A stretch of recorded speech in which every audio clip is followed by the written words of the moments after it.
Hello guys, welcome to HOR0XX. Today we have an incredible story for you. What if Harry Potter was betrayed by his parents, banished and trained with Rimuru in Jura Federation? If you enjoy the video, please like and subscribe. Let's get into it. Chapter 1. The rite of sundering the house on Wisteria Lane didn't look like the kind of place where anyone could be afraid.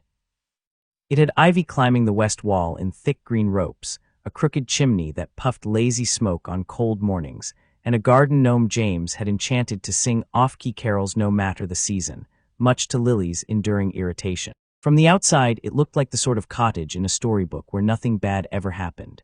Harry Potter had lived there for 2 years and had learned that storybooks lied. He sat cross-legged on the rug in front of the fireplace, 5 years old and small for his age, a crayon drawing of a dragon spread across the floorboards in front of him. The dragon had too many teeth and one wing bigger than the other, but he liked it. He'd been working on it for almost an hour, carefully, the way he did most things now, quietly, without asking anyone to look. Across the room, his father sat in the good armchair with baby Iris balanced against his shoulder, bouncing her gently while she gurgled and grabbed fistfuls of his hair. James Potter had always been loud with his love, big laughs, big hugs, the kind of father who threw his kids in the air and caught them just before they hit the ceiling. He still did that with Iris. He hadn't done it with Harry in longer than Harry could remember, though Harry couldn't have said exactly when it stopped. It was one of those things that just quietly wasn't there anymore, the way a room gets colder before you notice the window's been left open. "She's got your mother's eyes," James said, for what had to be the 40th time that week, grinning down at the baby like she'd personally solved every problem in the world just by existing.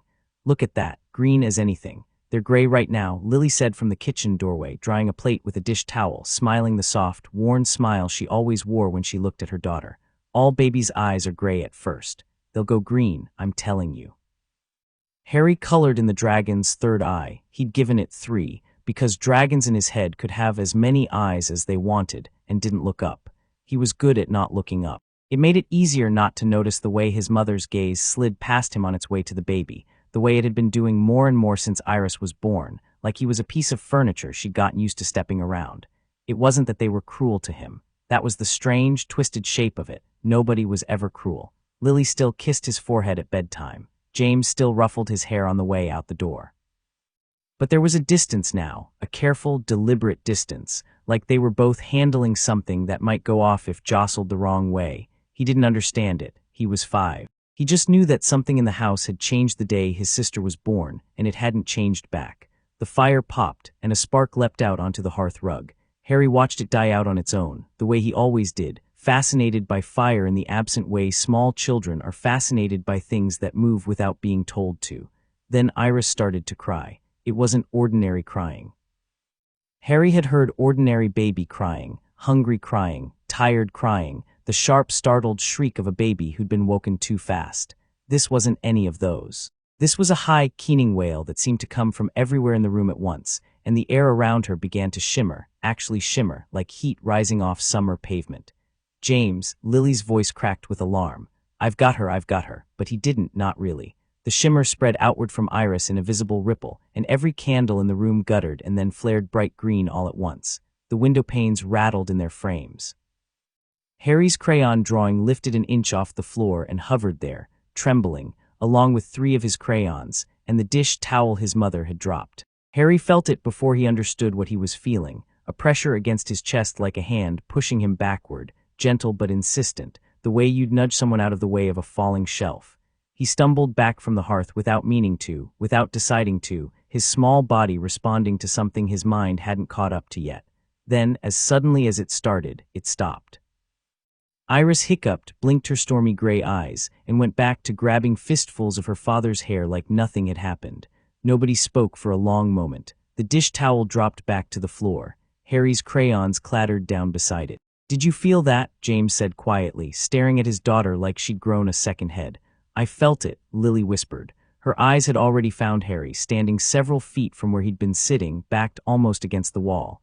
"Harry, sweetheart, are you all right?" He nodded. He didn't trust his voice right then. "He looked like he got pushed," James said, and there was something in his tone Harry didn't like, not concern for him, but something colder and more clinical, the tone of a man cataloging evidence. "Lily, did you see that?" It pushed him back. "James, I'm just saying what I saw." Later that night, lying in bed with the door cracked open the way he liked it, Harry heard them arguing in low voices downstairs. He couldn't make out most of it, just fragments drifting up through the floorboards, not natural. That's strong this young, you know what Dumbledore said last time, I don't want to believe it either, and he pulled his blanket up over his ears and tried to think about dragons instead. He didn't understand, yet, that his family had already begun deciding what to do about him. He wouldn't understand for years, not until he was old enough and far enough away to look back and see the whole shape of it, how fear, once it's allowed to nest somewhere warm and protected, grows faster than anything else in the house. Albus Dumbledore arrived 3 days later, robes the color of a bruised plum, carrying a leather satchel that clinked faintly with things Harry wasn't supposed to ask about. He had a way of entering a room that made it feel smaller, not through any spell, but simply through the sheer accumulated weight of who he was, the man who'd beaten Grindelwald, the man everyone in Wizarding Britain had spent the last 4 years thanking for the fall of the Dark Lord, even though the scar that had actually done the deed sat on the forehead of a 5-year-old boy currently being sent to play in the garden so the grown-ups could talk. Harry didn't mind being sent outside. He liked the garden. There was a gnarled old apple tree at the back of it that he'd claimed as his own kingdom, and he spent the better part of an hour up in its branches, watching clouds drift over the low hills, before curiosity got the better of him, and he crept back toward the house to listen at the kitchen window, which had been left open a crack for the summer heat. And I want to stress, before either of you say anything rash, that I don't believe the boy is malicious. I want that understood clearly. Dumbledore's voice was warm, grandfatherly, the kind of voice that made whatever it said sound like wisdom rather than opinion. I don't think Harry has any idea what he's carrying. That is, in some ways, what makes this so dangerous. What is he carrying exactly? Lily's voice, tight and thin. There was a pause, the particular pause of a man arranging his words for maximum effect. You'll recall the scar came from a killing curse that failed to kill. That should never happen, Lily. A killing curse doesn't simply fail. It has to go somewhere.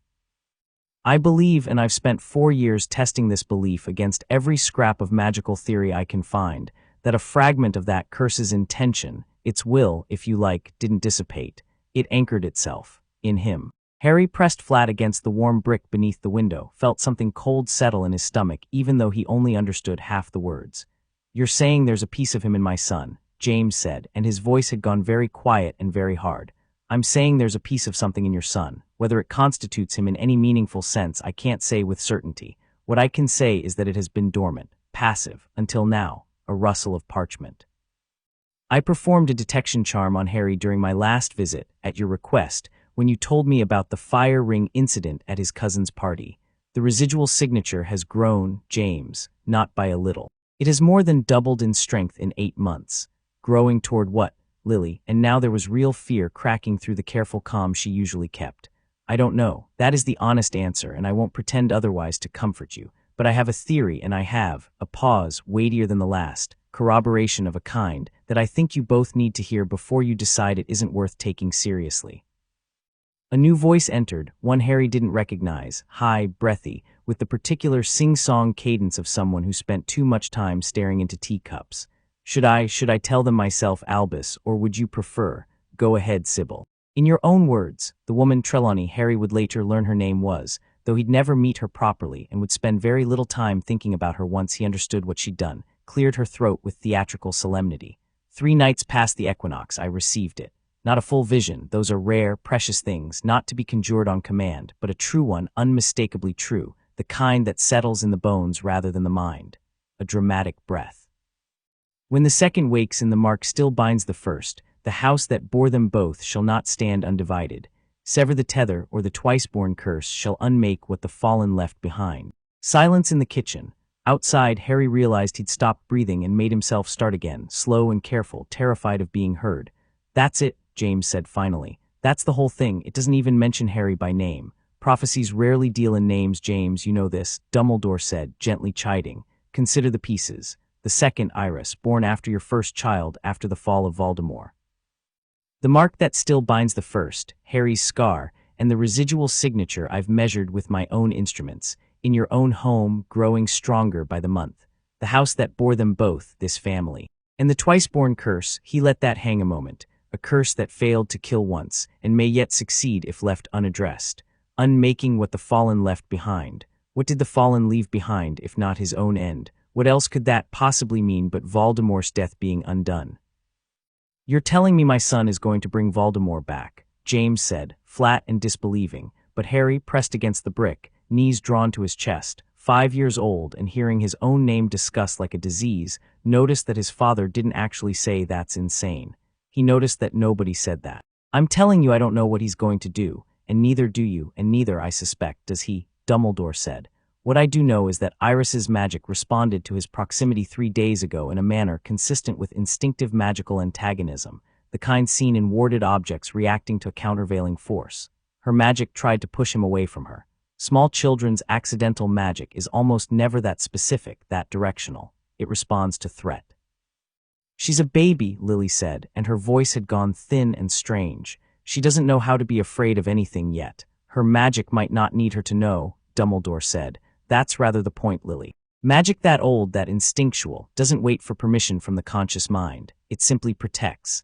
Harry heard his mother start to cry, very quietly, the kind of crying people do when they're trying not to be heard doing it. He wanted, more than almost anything in the world at that moment, to climb through the window and put his arms around her the way he used to, before things got quiet and careful between them.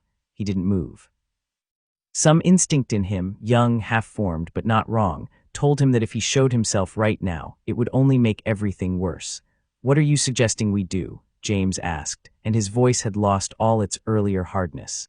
It just sounded tired now, tired and scared. "There are options," Dumbledore said. "None of them pleasant. I wouldn't be doing my duty as this family's friend if I pretended otherwise."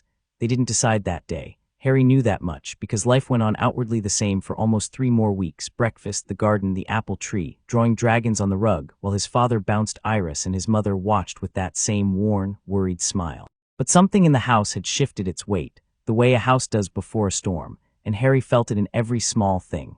The way conversations stopped when he entered a room, the way his mother's hugs got longer and tighter and somehow sadder, the way his father started looking at him sometimes with an expression Harry didn't have a word for yet but would later recognize, with a terrible clarity, as grief for someone who hasn't died yet. Sirius came to visit twice during those 3 weeks. Harry loved Sirius the way he loved very few adults. Sirius threw him in the air the way his father used to. Sirius let him ride on his shoulders even when Lily said he was getting too big for it. Sirius told him stories about his father at school that made Harry feel, for a few precious minutes, like he was part of something with roots and history rather than something recently and precariously added on. The second visit, Harry was sent out to the garden again while the grown-ups talked, and this time he didn't even try to listen at the window. He'd learned, in his 5-year-old way, that listening only made his chest hurt worse. Instead, he sat under the apple tree and made a small fort out of fallen branches, and it was there that Sirius found him an hour later, storming out the back door with his face white and furious in a way Harry had never seen on him before. Hey, pup." Sirius dropped down onto the grass beside the fort, and some of the fury smoothed out of his face, replaced by something gentler and much more worried. "You doing all right out here?" "Building a fort," Harry said, because it was true and because he didn't know what else to say. "Looks like a good one, very defensible." Sirius picked up a stick and turned it over in his hands without really looking at it. "Harry, I want you to know something, and I want you to remember it, all right, whatever happens, whatever anyone tells you or doesn't tell you. You are not," his voice cracked slightly, and he cleared his throat and tried again. "You are not a bad kid. You hear me? Whatever they're saying in there, whatever they think they've figured out, none of it is because of anything you did. Do you understand?" Harry didn't, not really, but the intensity in Sirius's voice frightened him more than anything he'd overheard through the kitchen window, so he nodded anyway. "I fought with them," Sirius said, quieter now, mostly to himself. "I told them it's madness. I told them Dumbledore's chasing shadows off half a prophecy from a woman who reads tea leaves for a living. They didn't want to hear it." He looked at Harry then, and his eyes were wet, and Harry had never seen his godfather cry before, and it scared him more than anything else that had happened in weeks. "I'm not giving up on this, all right. I told them that too. I'm going to keep fighting it, but I need you to be brave for a bit longer, okay? Can you do that for me?" "Okay," Harry said, because it was the only thing he could think to say, and because Sirius looked like he needed to hear it. He never got the chance to keep that promise to fight for him. 2 days later, a letter arrived from the ministry. Harry learned only much later, and only in pieces, that it concerned an old, minor, entirely fabricated infraction involving unregistered werewolf associations, engineered by a man whose full name Harry wouldn't learn until he was much older and much more capable of doing something about it. and Sirius was called away for an inquiry that kept him detained and unreachable for exactly 9 days. It was enough time. The final conversation happened at night, after Harry had been put to bed, though he woke sometime past midnight to the low murmur of voices downstairs and crept to the top of the stairs to listen, the way children do when the house feels wrong even in their sleep. "There has to be another way," Lily was saying, and her voice sounded scraped raw, like she'd been crying for a long time before finding the words to argue. "Albus, there has to be something else. Wards, suppression charms. A binding of some kind, something that doesn't require. I've spent the better part of a month exhausting every alternative I could think of, Lily, and I would not be suggesting this if I believed there were a gentler option," Dumbledore said, and for the first time his voice had lost some of its warmth, gone graver and heavier. "A suppression charm on a magical signature of this nature would be like putting a stopper in a kettle at full boil. It buys time. It does not remove the danger. If anything, it concentrates it. Wards keep threats out. They do very little against a threat that originates from within the walls they're meant to protect." "He's 5 years old," James said, and Harry at the top of the stairs felt something in his chest go tight and cold at the sound of his own father's voice sounding so broken. "I know. He's 5, Albus. He can't possibly understand any of this. He's just a little boy who likes drawing dragons and climbing that stupid apple tree, and he still cries during thunderstorms and wants Lily to check under his bed for monsters. That's who we're talking about sending away." "I am aware of exactly what we're discussing, James, and I take no pleasure whatsoever in discussing it," Dumbledore said. "But I would ask you to consider the alternative you're implicitly proposing, which is doing nothing, and watching that residual signature continue to grow, unchecked, in a house with an infant who has already shown an instinctive, magically verified antagonism toward it. I would ask you to imagine, honestly and without flinching from it, what happens if that antagonism one day resolves in the other direction. If instead of Iris's magic pushing Harry away, something in Harry's magic reaches for her." Nobody said anything for a long time. "The right I'm proposing severs the connection cleanly," Dumbledore went on, quieter now, almost gentle. "It doesn't harm him. I want to be entirely clear about that, because I know what you're both imagining, and it is not that. It relocates him, fully, irrevocably, but safely, to somewhere far removed from any magic that could resonate with what's anchored in his scar. The old bloodline wards that protect this family's magic don't recognize distance the way Muggle geography does. Somewhere else, entirely outside the reach of what's growing in him, it will simply have nothing left to feed on. It will wither. And Harry, a pause, Harry will grow up safe, just somewhere else, just not somewhere he can hurt or be hurt by what's inside him. And if you're wrong," Lily's voice barely above a whisper, "Albus, if you're wrong about all of this, the scar, the prophecy, all of it, and we send our son away for nothing, then I will spend the rest of my life making what amends I can for the error," Dumbledore said, and it was the most honest thing Harry ever heard him say, though he wouldn't understand the shape of that honesty for years. "But Lily, I have been wrong about many things in my life. I was rarely, if ever, wrong about a child's magic when I measured it 3 times over 3 different weeks and watched the numbers only climb. I would give a great deal to be wrong this time. I don't believe I am." James's voice, when it came, sounded like it belonged to a much older, much more defeated man. "When the ritual requires a waning moon and a boundary of old, untouched earth. There's a clearing I know of, warded and unclaimed, 3 hours from here by Portkey. The moon wanes fully in 4 nights." Harry crept back to bed before anyone could catch him at the stairs, and he lay in the dark with his eyes wide open until the sky outside his window went from black to gray to the pale gold of morning. And he didn't cry, because some deep animal part of him had already understood, without being told, that crying about it wasn't going to change what was coming. The 4 days passed in a strange, suspended quiet. Nobody told him anything directly. He was 5. And adults apparently believed 5-year-olds couldn't handle the truth even when they were the ones the truth was about. But the house had the hushed, careful atmosphere of a home preparing for a funeral nobody wanted to name out loud. Lily hugged him longer than usual at bedtime, 3 nights running, and each time she pulled back her eyes were red and she said the same thing in the same soft, broken voice. "I love you so much, Harry. Never forget that, no matter what." He didn't understand why she kept saying it like she needed him to memorize it for later. On the 4th night, James woke him gently, well past midnight, and helped him into warm clothes without a word of explanation. And Harry, sleepy, confused, but instinctively obedient in the way children are when the adults around them are behaving with an unfamiliar, frightening seriousness, let himself be dressed and carried downstairs and out into the cold. Lily was waiting by the garden gate with a small bag in her hands.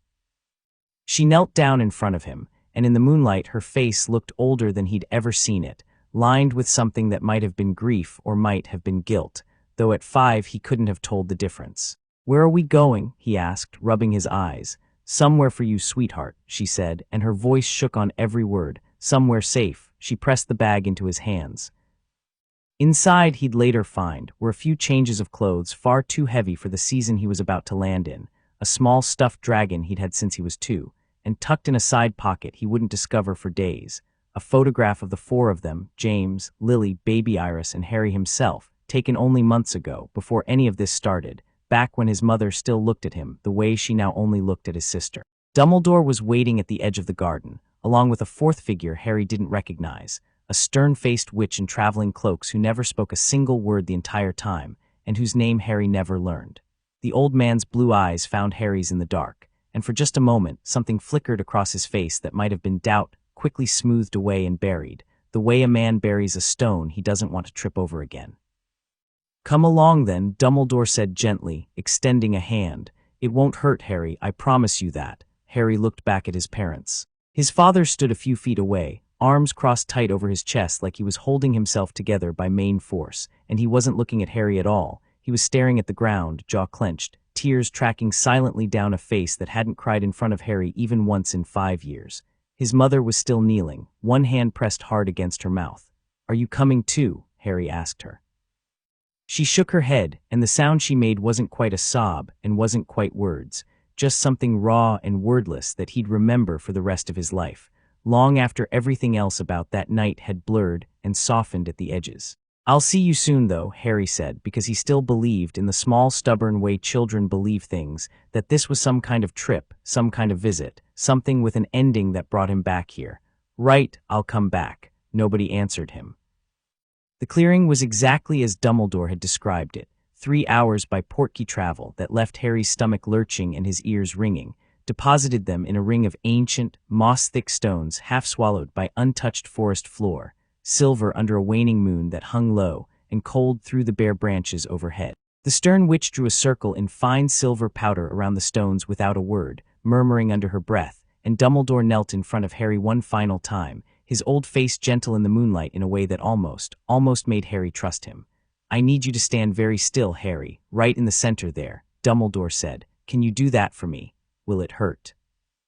"No," Dumbledore said, and this time Harry believed the lie completely, because adults didn't lie about things like that, not to 5-year-olds, not about pain.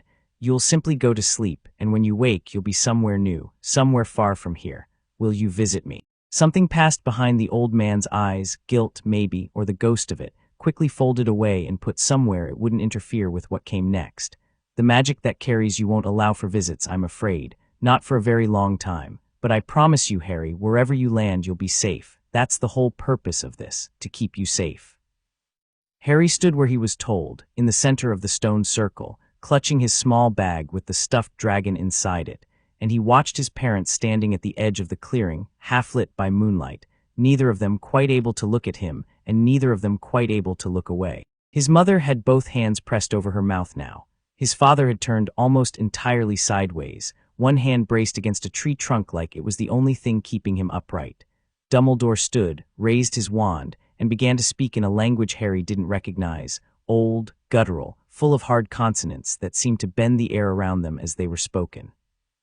The stern witch joined in a beat later, her wand raised in mirror to his, and the silver powder circle around them began to glow, faint at first, then brighter, until it was a ring of pale fire licking up out of the earth itself. The wind picked up. It smelled suddenly of ozone and something else, something colder and stranger, like the air right before a lightning strike. "Mum," Harry called out, and his voice came out smaller and more frightened than he wanted it to. "Mum, I don't want to." "It's all right, sweetheart," Lily called back, though her voice was breaking apart with every word. "It's going to be all right, I promise. I love you so much." The ground beneath Harry's feet began to hum.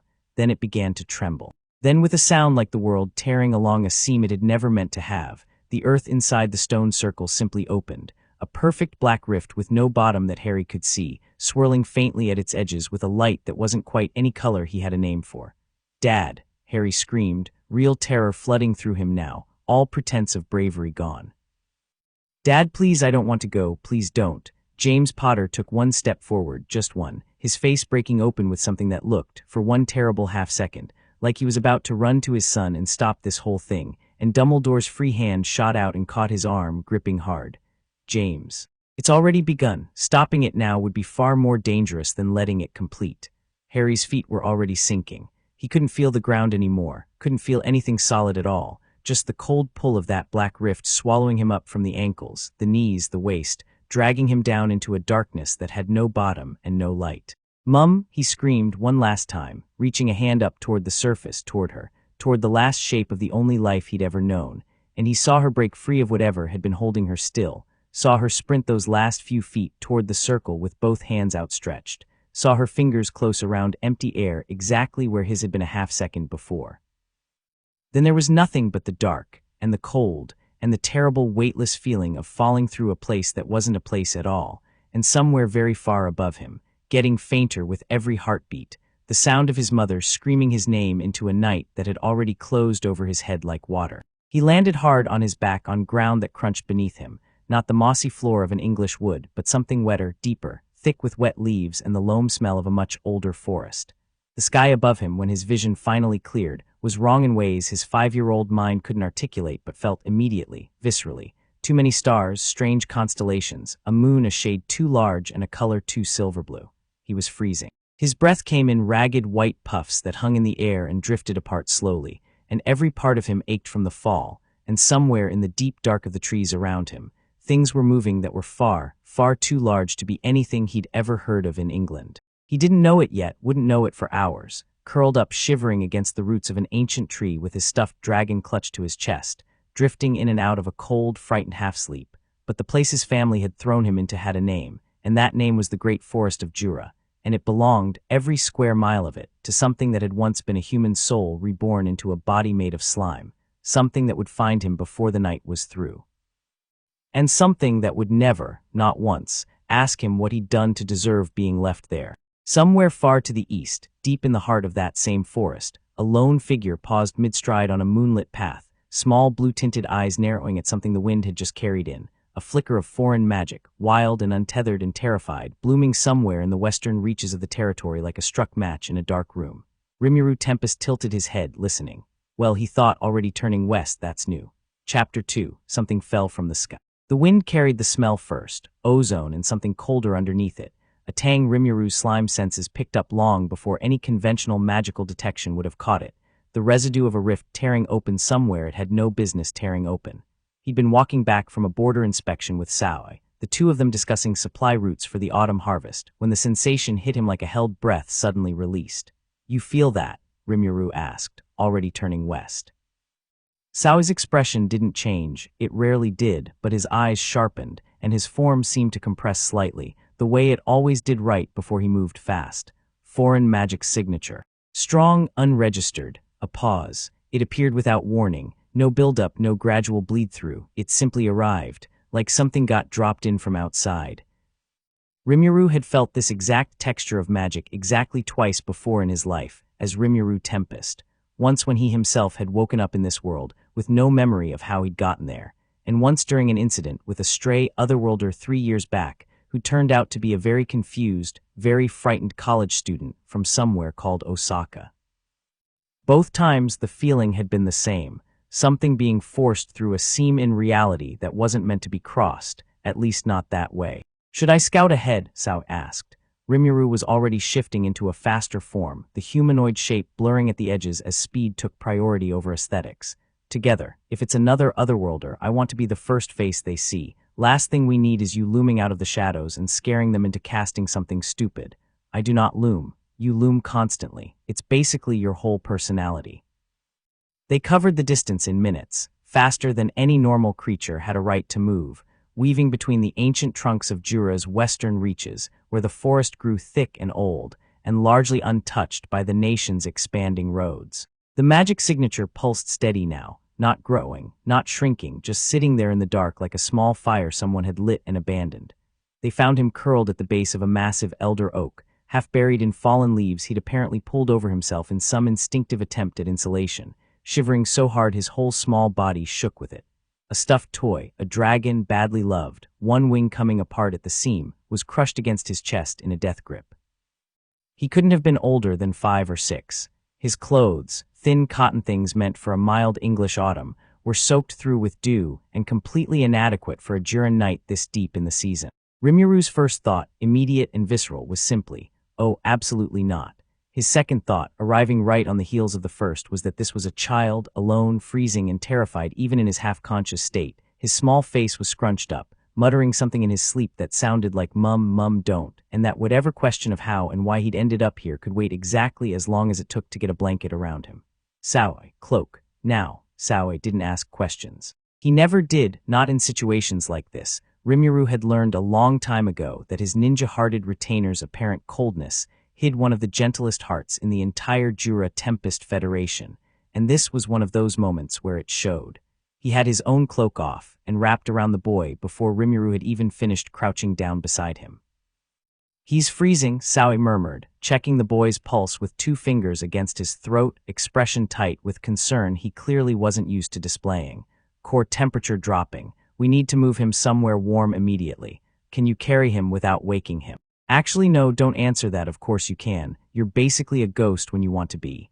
Rimuru reached out and gently, carefully, brushed a few wet strands of dark hair off the boy's forehead and stopped. There, faint but unmistakable in the moonlight, sat a thin scar shaped like a lightning bolt. Rimuru had seen enough scars in his life, on soldiers, on monsters, on his own hands back when he'd still had hands made of ordinary human flesh, to know that most scars didn't look like that. Most scars didn't look deliberate. This one did, and it also, more importantly, pulsed, faintly, in time with something Rimuru's sense for magical energy immediately flagged as deeply unusual. A low, ancient, malicious hum sitting dormant beneath an otherwise perfectly ordinary child's magical signature, like a splinter of something far older and far darker lodged just beneath the surface. "That's not normal," he thought, frowning. "That's not normal at all. Rimuru-sama, I'm fine. Just there's something else going on with this kid, on top of the obvious, freezing to death in the middle of the forest problem." He straightened up, expression settling into the particular focus he reserved for actual crises. "Get him back to town, fast. I'll handle explanations with Rigard and the others once we're there. Right now I just want him warm and breathing steady." Saoi gathered the boy up with a gentleness that would have surprised anyone who only knew him as the Demon Lord's chief of intelligence and quiet blade in the dark, and the 2 of them covered the remaining distance to Rimuru, the capital city, sharing its name with its ruler out of old habit nobody had ever bothered to change, in a fraction of the time it had taken to find him. The boy woke slowly, in stages, the way people do when they're climbing back up out of a very deep well. First there was warmth, real, actual, blessed warmth, a wool blanket and something soft beneath him that felt nothing like the wet forest floor he half remembered falling asleep on. Then there was light, warm and orange, firelight rather than the cold silver of that terrible moon. Then there were voices, low and unfamiliar, speaking in tones that were careful and quiet in the particular way adults get when they don't want to startle a sleeping child. He opened his eyes to a room he didn't recognize, wooden beams overhead, a fire crackling in a hearth built into stone that looked older than any building he'd ever seen back home, and sitting in a chair pulled close to the bed he was lying in, a figure that made his whole body go rigid with fresh terror. It looked mostly human. That was the unsettling part. Mostly. A slender young man, or was it a woman? Harry genuinely couldn't tell, and something about the ambiguity made him feel like he was looking at something that had only recently decided what shape to wear, with pale, faintly luminous skin, and eyes an unnatural shade of blue that seemed to catch the firelight and hold onto it a beat too long. He wore simple, comfortable-looking clothes, nothing like wizard robes, and nothing like anything Harry had ever seen in a muggle shop either. Harry scrambled backward against the headboard so fast he nearly fell off the far side of the bed. "Whoa, hey, easy." The figure's hands came up immediately, palms out, in the universal gesture of "I'm not going to hurt you. It's okay, you're okay. Nobody here is going to touch you unless you want them to, I promise." Harry stared at him, chest heaving, eyes darting around the unfamiliar room for an exit that didn't exist, one door closed, and he had no idea what was on the other side of it. "My name's Rimuru," the figure said, keeping his voice low and even, settling back into the chair rather than standing, deliberately making himself smaller and less threatening. "You're in a town called Rimuru too, which is a whole confusing story I promise to explain when you're less terrified of me. You landed in a forest a few hours ago. Do you remember that? Slowly, hesitantly, Harry nodded. Good, that's good, memory's intact, that's a relief. Rimuru's tone was light, almost casual, but his eyes never left Harry's face, watching for every small tell. You were really cold when we found you, half frozen, actually. My friend Sao had carried you back here so we could warm you up. You've been asleep about 2 hours. He paused. Can you tell me your name? Harry's mouth felt dry as sandpaper. Harry, he whispered. Harry. Rimuru repeated it like he was testing the shape of it. Okay. Harry, that's a good start. Do you know how you ended up in that forest? And that question, simple, gentle, not accusatory at all, was the one that finally broke through whatever fragile composure Harry had been holding onto since he woke up, and he burst into tears so suddenly and so completely that his whole small body shook with it, great heaving sobs that had clearly been building since long before he'd fallen asleep in that cold clearing. Rimuru didn't hesitate. He was off the chair and onto the edge of the bed in an instant, not touching, just close, present, a steady warm weight beside him that didn't try to shush him or tell him to calm down, just let him cry. My mum and dad sent me away. Harry got out between sobs, the words tumbling out of him in a wrecked, halting rush now that the dam had broken. There was a circle and an old man, and they made a hole in the ground and I fell through it, and I don't know where I am, I want to go home, I want my mum. Okay, I hears you. Rimuru's voice had gone very quiet, very careful, and something in his expression, Harry couldn't read it exactly. He was too young and too overwhelmed to parse the subtleties of a face that wasn't even fully human, had gone hard in a way that had nothing to do with the boy in front of him. Your parents sent you away, on purpose. Harry nodded, hiccuping. Do you know why? They said, another hiccup, they said I had something bad inside me, from my scar. The old man said it was gonna hurt my sister and they believed him, and Mum kept saying she loved me but she still let them do it, she still let them. He couldn't finish the sentence. He didn't need to. Rimuru had already put together more than enough, and something in his chest, the part of him that remembered, distantly, dimly, being Satoru Mikami, a Japanese salaryman who'd never had kids of his own but who'd absolutely have burned the world down for anyone who did this to a child, went cold and very, very still.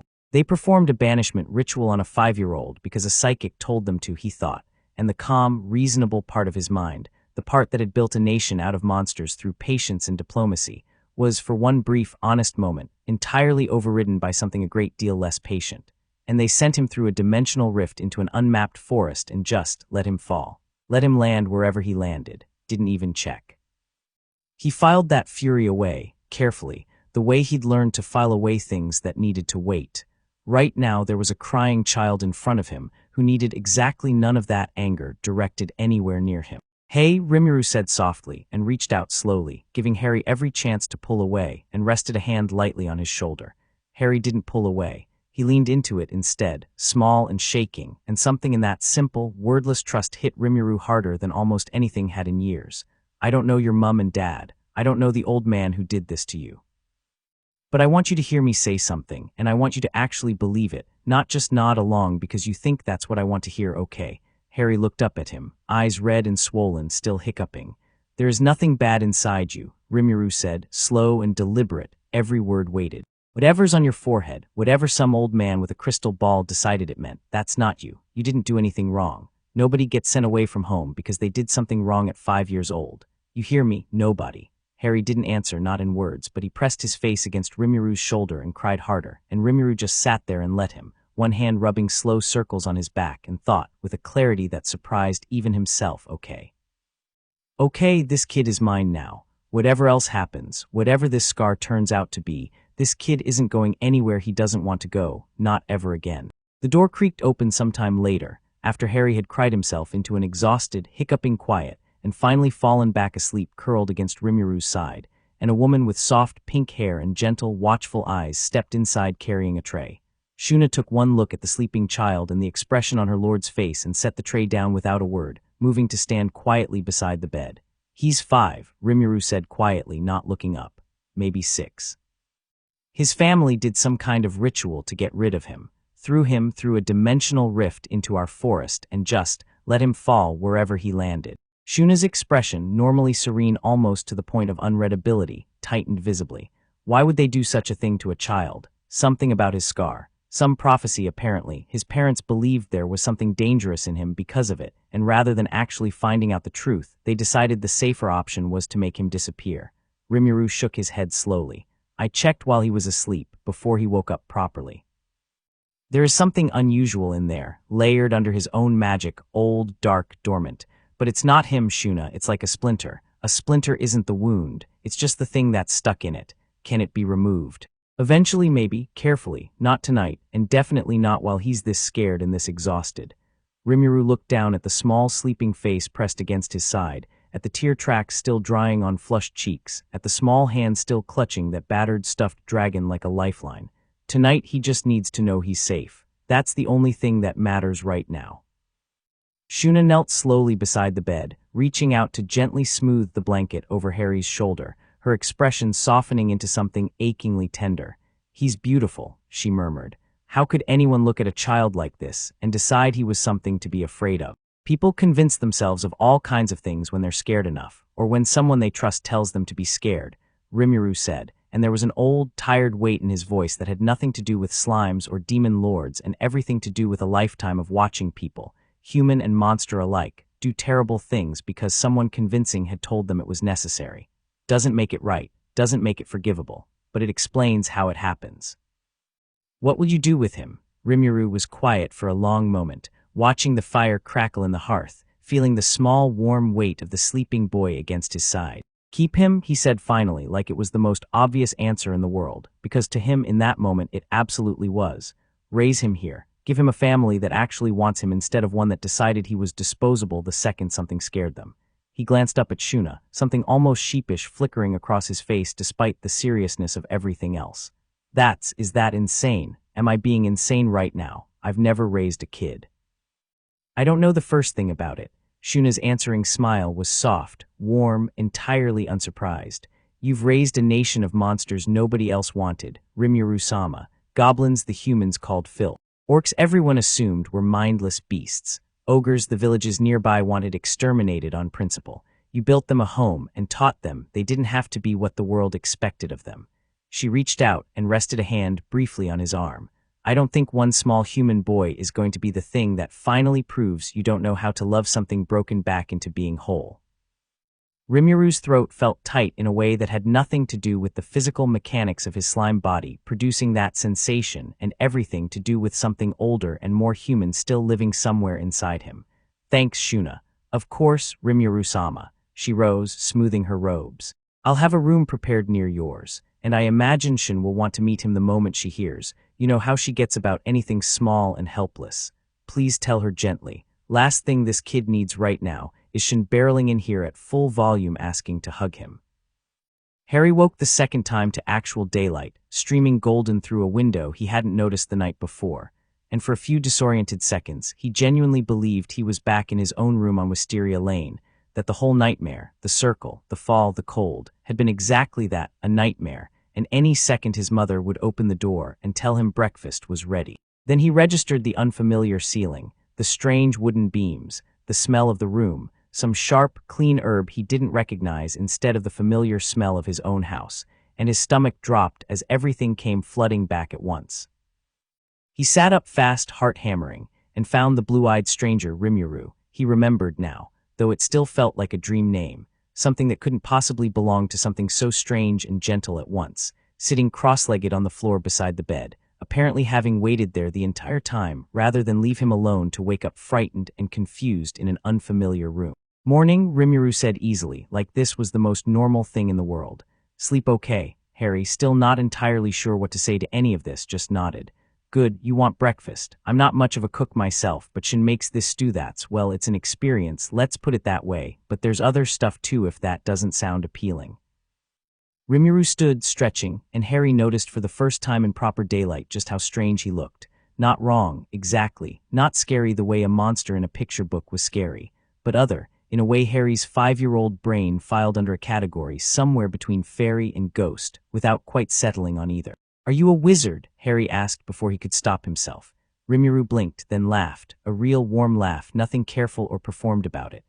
Not exactly, well, it's a long story, but the short version is I'm what people around here call a demon lord, which sounds a lot scarier than it actually is most days. What's a wizard? People like my mum and dad, and the old man who sent me away. They do magic with wands.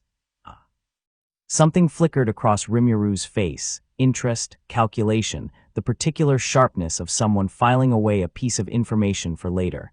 Different kind of magic than what I do then. Interesting. We'll figure all that out eventually. For now, though, food first, questions later. That's basically the house rule around here. He held out a hand. Harry looked at it for a long moment, small, pale, entirely unthreatening, offered without any expectation attached to it, and then slowly took it, and let himself be led out of the room and down a wooden staircase into a house that smelled like wood smoke and something baking, toward the sound of voices already carrying up from below, loud and warm and entirely unfamiliar. The kitchen, if that's even what to call the wide, open room he was led into, half kitchen and half something else, with a long table and shelves lined with things he didn't recognize, was already full of people by the time they got there, and Harry froze in the doorway at the sight of them. A tall woman with dark hair and startlingly intense eyes was setting down bowls with enough force to make the table rattle, talking animatedly to a much smaller man with pale skin and an unnervingly wide smile, who was responding in a tone so smooth it made the hair on Harry's arm stand up without him understanding why. Near the window, a broad-shouldered man with red hair and an actual visible sword strapped across his back stood with his arms crossed, watching the room with the alert stillness of someone who was never fully at rest. And Shuna, the woman he vaguely remembered from the night before through his exhausted, tear-blurred haze, turned from the stove the moment they entered, her whole face lighting up. "There he is," she said warmly, crossing the room immediately. "Good morning. I hope you slept well." Harry pressed himself half behind Rimuru's leg, without quite meaning to. The loud woman Shin, he'd learned her name was within the hour, spun around at the sound of Shuna's voice, spotted Harry, and her entire face split into an expression of such overwhelming, delighted enthusiasm that Harry actually flinched. "He's so small," she announced, at a volume that made several things on the shelves rattle, already crossing the room with the unmistakable intent of scooping him up in a hug. "Rimuru-sama, may I, Shin?" Gently, Rimuru said, stepping half in front of Harry with a speed that suggested long, hard-won experience managing this exact situation. "He's scared and he doesn't know any of us yet. Give him some room, yeah." Shin stopped dead in her tracks, looking almost comically wounded, but she nodded and took a visible step back, though her eyes never left Harry, bright and fascinated, like he was the most interesting thing she'd seen in weeks. "Sorry," she said, softening her voice with obvious, deliberate effort. "I'm Shin. I'm Rimuru-sama's secretary and also his bodyguard and also," a proud lift of her chin, "generally considered the strongest fighter in this town, though Benimaru would argue with that." "I would not merely argue," said the red-haired man by the window, without turning his head. "I would demonstrate." "Ignore them," Rimuru said, guiding Harry gently to the table by the shoulder. "They do this constantly. It's basically a hobby at this point." The pale, smiling man drifted closer, moving with an unsettling smoothness that made Harry's instincts prickle with something he couldn't name but instinctively wanted to stay away from. "And what an interesting little guest we have," he said, voice like silk poured over gravel, crouching to bring himself level with Harry's eyeline. "Tell me, small one, did you fall from a very great height, or did something push you?" "Diablo," Rimuru said, in a tone that carried a very clear warning, "back up. Now." The man Diablo apparently straightened immediately, that unsettling smile never wavering. "My apologies, Rimuru-sama. I only meant to ascertain whether retribution might be required. I do so enjoy retribution. Nobody's asking for retribution right now. Everybody's asking for breakfast. Sit, all of you." Rimuru guided Harry into a chair, and in a small gesture that Harry noticed but couldn't have explained why it mattered so much, sat himself directly beside him, rather than at the head of the table, close enough that his sleeve brushed Harry's shoulder. Breakfast that morning was chaotic in a way Harry had never experienced. Shin stew turned out to be exactly as alarming as promised, a bubbling concoction of unidentifiable ingredients that Rimuru discreetly slid away from Harry's bowl and replaced with something plainer, simpler, more like what he was used to.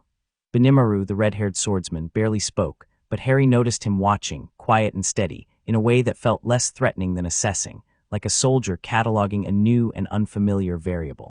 Diablo's questions kept circling back, subtle and probing, toward the topic of who exactly had sent Harry away and whether Rimuru intended to address it, until Rimuru finally, pointedly, changed the subject 3 times in a row until even Diablo took the hint. Harry ate in near silence, overwhelmed by all of it, but somewhere in the middle of that overwhelming noise, something small and warm started to unclench in his chest, a feeling he hadn't had in weeks, not since before Iris was born, not since the house had gotten quiet and careful in that terrible way. Nobody at this table was looking past him toward someone else. Nobody was watching him like he was a problem waiting to happen. Shin kept sneaking him extra bread when she thought Rimuru wasn't looking. Shuna asked him, gently, what kinds of food he actually liked, and actually listened to the answer. Even Benimaru, silent as he was, had at one point quietly moved his own chair slightly so that Harry had a clearer view of the door, a small, wordless act of protection that Harry wouldn't fully understand the significance of for years. So, Rimuru said, once the worst of the chaos had settled, and most of the table had drifted into other conversations, turning to Harry with an easy, open expression. You feeling any better than last night? Harry considered the question seriously, the way children do when adults actually seem to want a real answer. A little, he admitted. It's really loud here. Rimuru laughed. Yeah, it is that. You get used to it, I promise, or you don't, and you just learn to tune it out, which is basically what I did. He leaned in slightly, lowering his voice. Listen, Harry, I know yesterday was, well, it was about the worst day a kid could possibly have. I'm not gonna pretend otherwise, or tell you it'll stop hurting overnight, because that'd be a lie and I don't want to lie to you. But I want you to know something, and I need you to actually hear it, okay? Harry nodded, wide-eyed. You're not going anywhere, not unless you want to. This isn't temporary. This isn't me being nice to you for a few days until someone comes to collect you, because nobody's coming, and even if they did, I wouldn't let them take you unless that's genuinely what you wanted. Rimuru's voice was steady, certain, without a shred of performance in it. You're safe here. You've got a home here for as long as you want it, and people who are gonna look out for you, not because they have to, but because that's just how we do things around here.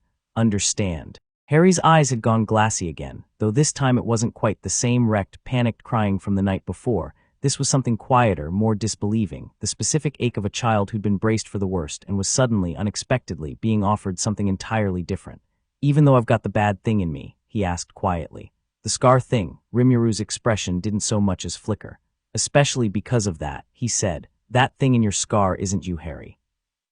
It's something that got stuck there, that has nothing to do with who you actually are. And even if I'm wrong about that, even if it turned out to be something a little more complicated than I think, you'd still be a 5-year-old kid who got thrown away by people who were supposed to love you no matter what. That's not a bad thing. That's just you needing someone to actually show up for you. So, he held out a hand again, the same gesture from that morning, open and unpressured. I'm showing up. That's all this is, okay? Harry looked at the offered hand for a long moment and then slowly took it. Okay, he whispered. Word of the strange child spread through the town faster than Rimuru expected, which, considering the town in question, was a bustling monster metropolis with a population numbering in the tens of thousands, all of whom possessed the kind of heightened senses that made privacy a fairly theoretical concept, probably shouldn't have surprised him at all. Within 3 days, half the town's council had found some reason to stop by and check in, which Rimuru correctly interpreted as thinly veiled curiosity about the strange otherworld child living in the demon lord's own residence. Rigurd, ever the diligent administrator, wanted to know whether Harry's arrival constituted an immigration event requiring formal registry documentation, a question Rimuru answered with the exact amount of exasperated affection the question deserved. Gopta showed up with an armful of wooden toys he'd apparently whittled himself the moment he heard, presenting them to Harry with such earnest, goofy enthusiasm that even Harry's guarded shyness cracked into a small, surprised laugh, the first real laugh anyone had heard out of him since he arrived. Kaijin, the dwarven blacksmith, took one look at Harry's threadbare, ill-fitting earth clothes and declared, with the particular offended pride of a craftsman confronted with shoddy work, that the boy needed proper clothes suited to the climate, and had a full set delivered within the week, sturdy, warm, well-made, nothing at all like the thin cotton things he'd arrived in. Milim visited on the 5th day, and that visit alone very nearly gave Rimuru a heart attack he technically didn't have the organs to suffer. She arrived the way she always did, abruptly, loudly, with a complete disregard for doors or the concept of announcing herself, bursting into the room where Harry had been quietly sorting Gopta's wooden toys into careful little rows, and the sheer overwhelming presence of her, even in her small girl-shaped form, sent Harry scrambling backwards so fast he knocked over half his careful arrangement. So this is the little human. Milim announced, crouching down in front of him with an intensity that Harry, 5 years old and still deeply traumatized by recent events, found utterly terrifying. Rimuru told me about you. Fell out of the sky, huh? That's so cool. I fall out of the sky sometimes too. Well, not really fall, more like I choose to descend very fast, but it's basically the same thing. Milim, Rimuru said, appearing in the doorway with the weary patience of someone who'd had this exact conversation dozens of times. Personal space. Remember what we talked about. I'm being nice, Milim said, wounded, though she did shuffle back a respectful foot and a half. She studied Harry for a long moment with unnerving directness, head tilted, and then, apparently satisfied by whatever she'd concluded, broke into a wide, genuine grin. You've got a weird feeling in you, you know. Like there's a splinter of something old and nasty tucked away under your regular magic. Harry's face went pale. Milim, Rimuru started, warning. It's not you though, Milim continued, undeterred, entirely oblivious to the delicate tone Rimuru was so carefully trying to maintain. It's just sitting there, dormant, like a seed that hasn't decided whether to grow yet. She shrugged, the casualness of an ancient, near-omnipotent being for whom this was simply an interesting observation rather than a source of existential dread. I could probably just yank it out if you wanted. Wouldn't even take that long. Harry stared at her. You could take it out. For real? Sure. Probably, I'd want to actually look at it properly first. Figure out what it's tangled up with, because ripping the wrong thing out of a person is generally considered rude. She said this with the tone of someone reciting a lesson she'd clearly been taught the hard way. But yeah, in theory, absolutely. Rimuru crossed the room quickly, crouching down beside Harry, his voice gentle but firm. Nobody's doing anything to that scar today, or this week, or probably for a good while yet. Whatever's in there has been dormant this whole time. It's not hurting you right now, and it's not going anywhere. We're going to take our time and actually understand what we're dealing with before anyone goes yanking anything out of a 5-year-old's head. No offense, Milim. None taken. That's fair, actually. Diablo would probably want to poke at it a bunch first anyway. He's weird about stuff like that. He's weird about everything. That's not specific to this. Rimuru looked back at Harry, whose fear had settled somewhat but whose eyes still held a wary, uncertain hope. But hey, Harry, you heard her. Whatever's stuck in there, it's not permanent. It's not something you're gonna be stuck carrying forever if you don't want to be. When you're older, when we understand it properly, we can talk about doing something about it. Together. Your choice every step of the way. Sound fair? Harry nodded slowly, and something in his small shoulders eased just slightly at the idea, however distant, however abstract at 5 years old, that the thing he'd been told was dangerous, the thing that had gotten him thrown out of his own family, might one day simply not be there anymore. That it was a splinter, not a sentence. Okay, he said quietly. Together. Milim, apparently deciding the serious portion of the visit had concluded, immediately reverted to bouncing enthusiasm. Great. Now that that's settled, do you want to see something cool? I can make my hair glow. Watch, Milim, please don't set anything on fire in my house. It's not fire, Rimuru. It's just glowing. You worry too much, Harry, watching the two of them bicker with the easy, comfortable familiarity of people who'd clearly done this 1,000 times before, felt the last of the morning's fear finally drain out of him, replaced by something he hadn't felt in what seemed like a very long time. Simple, uncomplicated curiosity, and underneath it, something even more fragile and precious beginning to take root, the first tentative shoot of feeling, genuinely, like he might belong somewhere. Outside the window, the sun climbed higher over a town full of monsters who'd already, without a single vote or formal decision, decided this small, scared human boy was one of theirs to protect. None of them knew yet what he would grow into, what the splinter in his scar actually was, or what kind of storm might one day come looking for him. They just knew a child had fallen out of the sky into their forest, frightened and alone, and that in the Jura Federation, that was reason enough to open every door in town. Chapter 3. Sharp Edges and Soft Hands. The training yard behind the ogre barracks smelled like turned earth and old sweat, and at 7 years old, Harry Potter had already decided he hated it.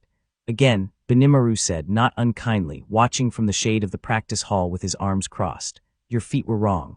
They weren't wrong, Harry said, picking himself up out of the dirt for what felt like the 40th time that morning, brushing grit off his palms. You just hit harder than me. That is the entire point of training, yes. A faint, almost imperceptible curve touched the corner of Benimaru's mouth, the closest thing to a smile the red-haired swordsman ever seemed to permit himself in front of a student. One day you will hit harder than me. That day is not today. Again. Harry picked up the wooden practice sword, heavier than it looked, weighted deliberately so his arms would build real strength rather than relying on the raw magical energy that already pulsed through him stronger than any 7-year-old had a right to carry, and settled back into the stance Banimaru had drilled into him over the past 2 years. Weight low, shoulders relaxed, eyes on the center of mass, not the blade. Banimaru came at him with the same measured, unhurried pace he always used with students, fast enough to be real, slow enough to be survivable, and Harry blocked the first strike clean, pivoted the way he'd been taught, and nearly got the follow-up in before Banimaru's own wooden blade caught his wrist and sent his weapon spinning into the dirt. Better, Banimaru said. Your pivot was a half-second late. A half-second isn't that much. A half-second is the difference between a killing blow and a corpse. You will learn this distinction eventually, preferably before it matters, rather than after. He said it without malice, in the same flat, matter-of-fact tone he used for everything, but Harry had learned in 2 years of training under him that Banimaru's bluntness wasn't cruelty, it was respect. He didn't soften things for children he didn't think could handle the truth. The fact that he never softened anything for Harry had, somewhere along the way, become the thing Harry trusted about him most. "Can we do the fire thing today?" Harry asked, retrieving his sword. "The fire thing," Banimaru repeated, one eyebrow lifting slightly. "You know, where you set the blade on fire and I try not to get hit by it. That exercise exists to teach you to read intent and heat signature simultaneously under pressure. It is not, as you insist on calling it, the fire thing." But there was that almost smile again, and he drew his real sword, carefully, deliberately sheathed in a way that told Harry this was going to be serious business now, not the playful warm-up from before, and a thin lick of orange flame crawled up the blade's edge. "Stance. Now." "And Harry, if you get burned this time, it is because you were careless, not because I was unfair. Understood?" "Understood," Harry grinned despite the ache already settling into his shoulders, because for all the bruises and the dirt and the endless repetition, this, the yard, the weight of a sword in his hand, Banimaru's unyielding patience, was one of the things that had slowly, over 2 years, started to feel like the shape of home. Shuna's lessons happened in a different part of the estate entirely, in a quiet garden room with sunlight filtering through paper screens and the smell of dried herbs hanging in the air, and they felt, in almost every way, like the opposite of Banimaru's yard. "You're rushing again," she said gently, watching Harry's hands hover over the small cut he'd given himself deliberately for practice. A shallow line across his palm, healing magic gathering weakly at his fingertips in response, sputtering and uneven. "Healing isn't about force, Harry, it's about listening. What is the wound asking for?" "To close," Harry said, frustrated, watching the trickle of blood well up faster than his half-formed spell could stop it. "That's what you want it to do." "What does the wound actually need?" Shuna's voice never rose, never sharpened, even when he got frustrated enough to snap at his own hands. "A wound this shallow doesn't need to be forced shut. It needs the bleeding slowed first, then the edges drawn together gently, then time. If you try to force the whole process at once, you'll knit the skin wrong and it'll scar badly or worse, trap something inside that needed to drain out." Harry took a breath, the way she taught him, slow, deliberate, the kind of breath that gave his scattered 9-year-old attention something to hold on to, and tried again, slower this time, feeling for the actual rhythm of the wound rather than simply willing it shut.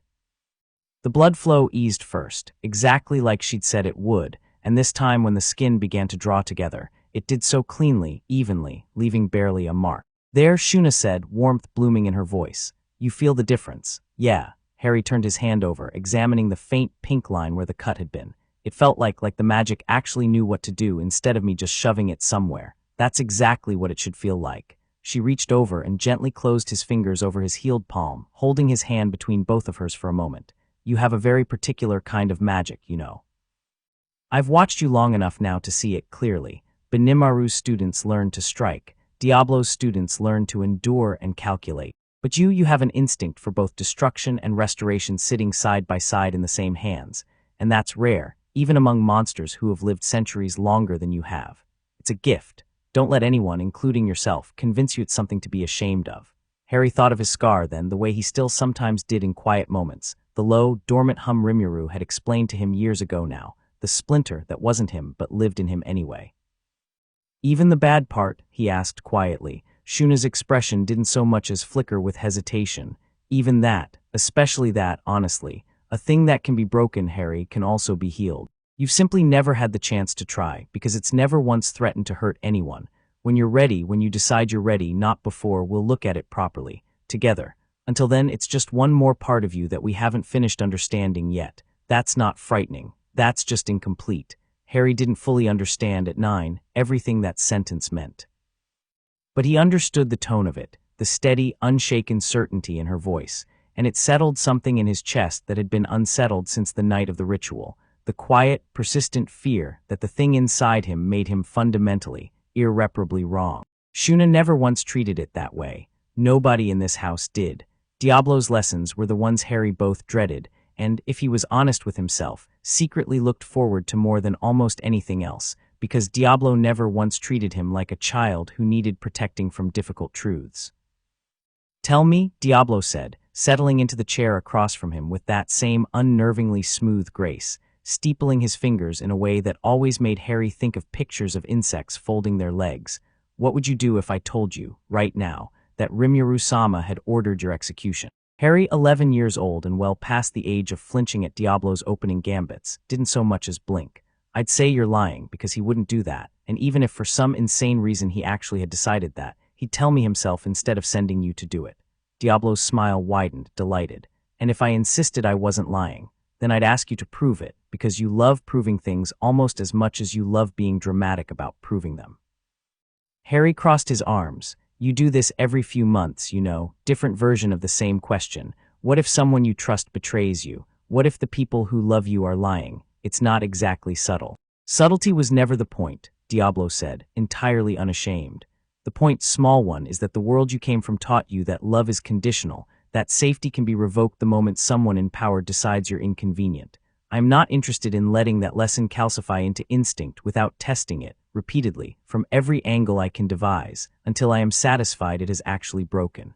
Harry was quiet for a moment. This part of Diablo's lessons, the parts that stopped being games and became something closer to genuine, careful excavation, always made something tighten in his chest, not with fear exactly, but with the specific ache of being seen that closely by someone who clearly, in his own strange and violent way, cared about the outcome.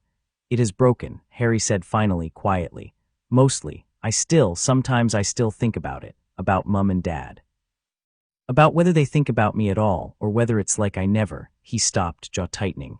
"Whether it is as though you never existed."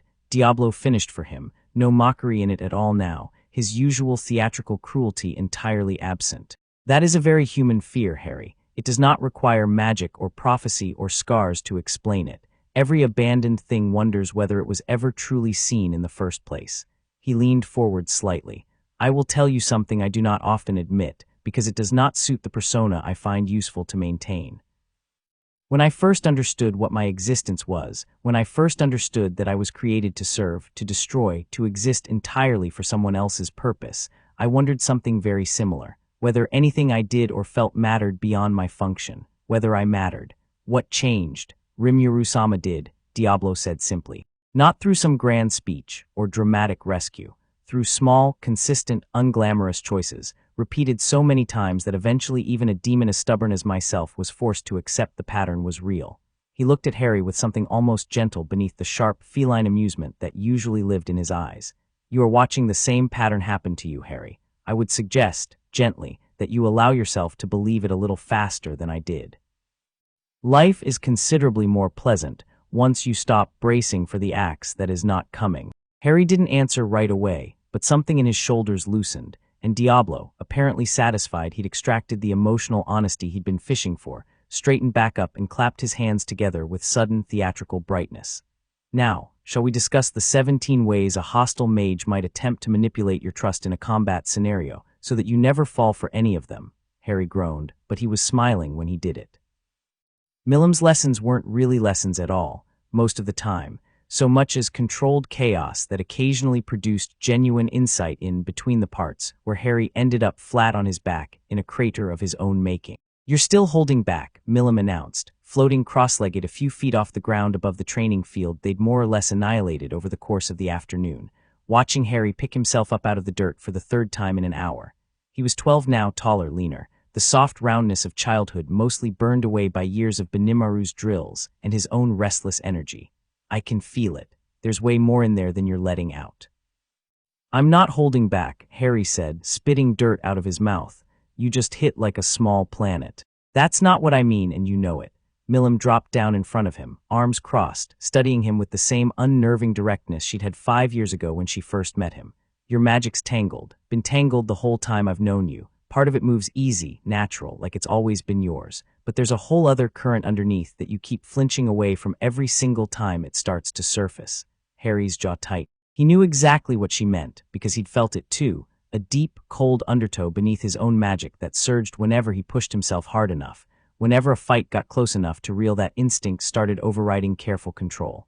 It always frightened him a little when it happened, that dark pull, and every time it did he clamped down on it out of pure reflex, the same way you'd flinch away from touching something you already knew would burn.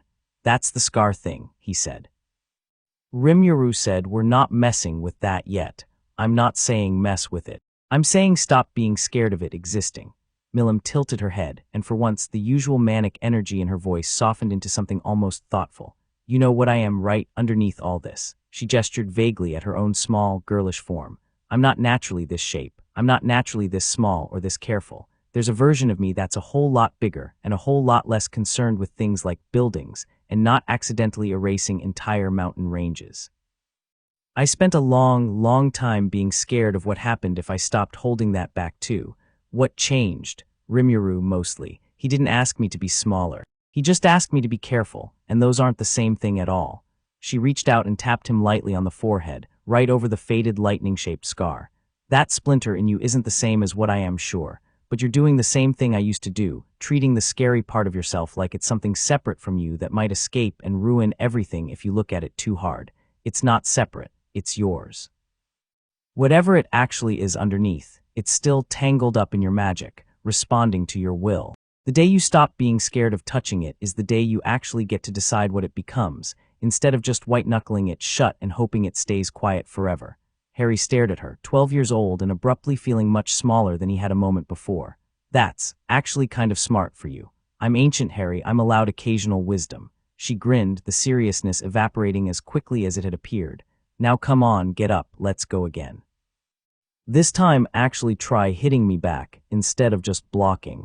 Rimuru's own lessons were different from all the others. Quieter, less about technique, and more about the strange, layered texture of a world Harry was still, even years in, learning to navigate. They happened most often at night, on the balcony outside Rimuru's study, looking out over the sprawling lit-up city that had, somewhere in the last 7 years, become the only home Harry could actually remember with any real clarity. Tell me what you noticed today, Rimuru said one evening, the two of them sitting side by side with mugs of something warm and faintly spiced that Shuna insisted on sending up every night regardless of the season. Harry considered the question seriously, the way he always did with Rimuru, not because Rimuru demanded seriousness, but because something about the ease and openness of these conversations always made Harry want to give his best, most honest answer rather than the quick, easy one. There was a merchant caravan that came through the eastern gate, from one of the human kingdoms. I didn't catch which one. Rigard handled the tariffs, but the caravan leader kept staring at me the whole time like he recognized something. Rimuru's expression sharpened slightly, though his voice stayed easy.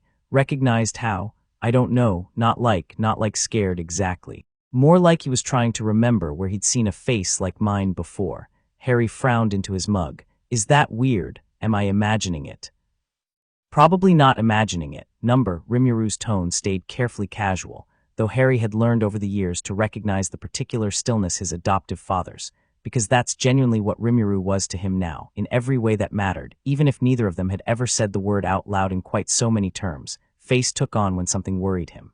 You look human, Harry. Fully human, unmistakably human, in a world where most of the population isn't. That draws attention on its own, even without factoring in whatever leftover magic you're carrying. Humans from the Western kingdoms especially, they've got long memories about foreign magic that doesn't match anything native to this world. You mean like you, Harry said. You came from somewhere else too, didn't you, before you were, you? Rimuru went quiet for a long moment, staring out over the city, and Harry knew better by now than to push when he did that, knew that Rimuru's own history was a tangle of things he shared carefully, in pieces, over years, never all at once. Yeah, Rimuru said finally. A long time ago, in a life that doesn't really matter anymore except as the shape it left behind in how I think about things. I got dropped into this world with no explanation either, no map, no idea what half the things around me even were. Difference is, I was already an adult when it happened. You were 5. He glanced over at Harry, something fierce and protective flickering behind his easy tone. That's part of why I've never pushed you to figure out the scar thing faster than you're ready for, by the way. You've had enough things happen to you without your consent. Whatever we do about that, Splinter, it happens on your terms, when you decide you're ready, not because some caravan leader gave you a funny look or because I got impatient waiting. Harry felt something warm settle in his chest, the same feeling he'd been chasing since he was 5 years old without fully understanding what it was called until much later, the simple, uncomplicated certainty of being wanted exactly as he was, scars and splinters and strange foreign magic and all. Thanks, he said quietly. Don't thank me for the bare minimum, kid. That's a low bar, and I intend to keep clearing it by a lot more than the bare minimum for as long as you'll let me. The trouble started, as trouble often does, on an unremarkable afternoon in early autumn, when Harry was 13, and had, by that point, spent nearly 8 years growing up within the borders of the Jura Federation, without a single serious threat to test everything he'd learned against. He was out with a border patrol, a privilege he'd fought hard to earn, and one Rimuru had only granted after months of careful negotiation, and an explicit non-negotiable rule that he never went out alone, walking the tree line along the western edge of the territory, with Sao's youngest apprentices when the smell of unfamiliar magic drifted through the wind, sharp and cold in a way that made every hair on Harry's arm stand up at once. You feel that? He asked, stopping mid-stride. Kurobe, the senior apprentice on the patrol, went still beside him, nostrils flaring almost imperceptibly. Human magic, foreign structure, not native to this region. His expression tightened. Western church casting patterns, if I'm not mistaken. That's not a common thing to find loitering this deep in Federation territory. Church? Harry asked. The Western Holy Church, Kurobe said, already signaling the rest of the patrol to spread out and slow their approach. They send scouts sometimes into border territories looking for evidence of demonic corruption, their words, not mine, that they believe threatens the human kingdoms. Usually they stay well clear of Federation land, on account of it being generally understood among their own people that provoking us is a very efficient way to die. Then why's one here? That, Kurobe said grimly, is an excellent question. They found the source of the magic signature 20 minutes later, in a small clearing not far from the exact stretch of forest where Harry himself had landed 8 years before, a detail that would seem far too coincidental to be actual coincidence once Harry had time to think about it properly, though right then there wasn't a spare second for reflection. A single figure stood in the clearing, robed in the pale gray of Holy Church vestments, a heavy silver pendant hanging at his chest, and a long ceremonial staff planted in the earth in front of him, humming faintly with the same magic signature they'd tracked in from half a mile away. He was older, 60 at least, with a lean, weathered face and pale eyes that swept over Harry's approaching patrol with a calm, assessing sharpness that had nothing frightened or lost about it at all. Well, the man said, in a voice that carried the crisp, formal accent of the Western human capitals, I confess I did not expect to be discovered quite so quickly. Your border patrols are more thorough than reported. You're on Federation land, uninvited, casting detection magic, Kurobe said, his tone flat and cold. State your business, or we'll assume the worst and act accordingly. My name is Father Aldrich Voss, of the Western Holy Church's Order of Sanctified Vigilance, the man said, entirely unbothered by the 4 monsters and 1 human teenager now arranged in a loose, ready half-circle around him. I am here on a matter of some delicacy, a magical anomaly detected roughly 8 years ago, at almost exactly this location, that our instruments have only recently gained the sensitivity to properly trace. A dimensional intrusion. Foreign magic breaching into this world through means our own scholars don't recognize. His pale eyes settled, finally, deliberately on Harry, and something in his expression sharpened with the particular satisfaction of a man finding exactly what he'd come looking for. I see now that I needn't have worried whether the trace would still be findable after all this time. Harry felt his stomach drop, cold and sudden. You're talking about me. I am, Voss said with no apparent malice, simply plain, unhurried confirmation. You bear the signature unmistakably, young man, foreign, old, unregistered by any classification our church has on record. And if my instruments are reading correctly, which I have every reason to trust, given the years I've spent refining them, carrying something considerably darker layered beneath your own magic, something with the particular signature of a killing curse's residue. Kurobe's hand moved to his sword hilt without a word being exchanged.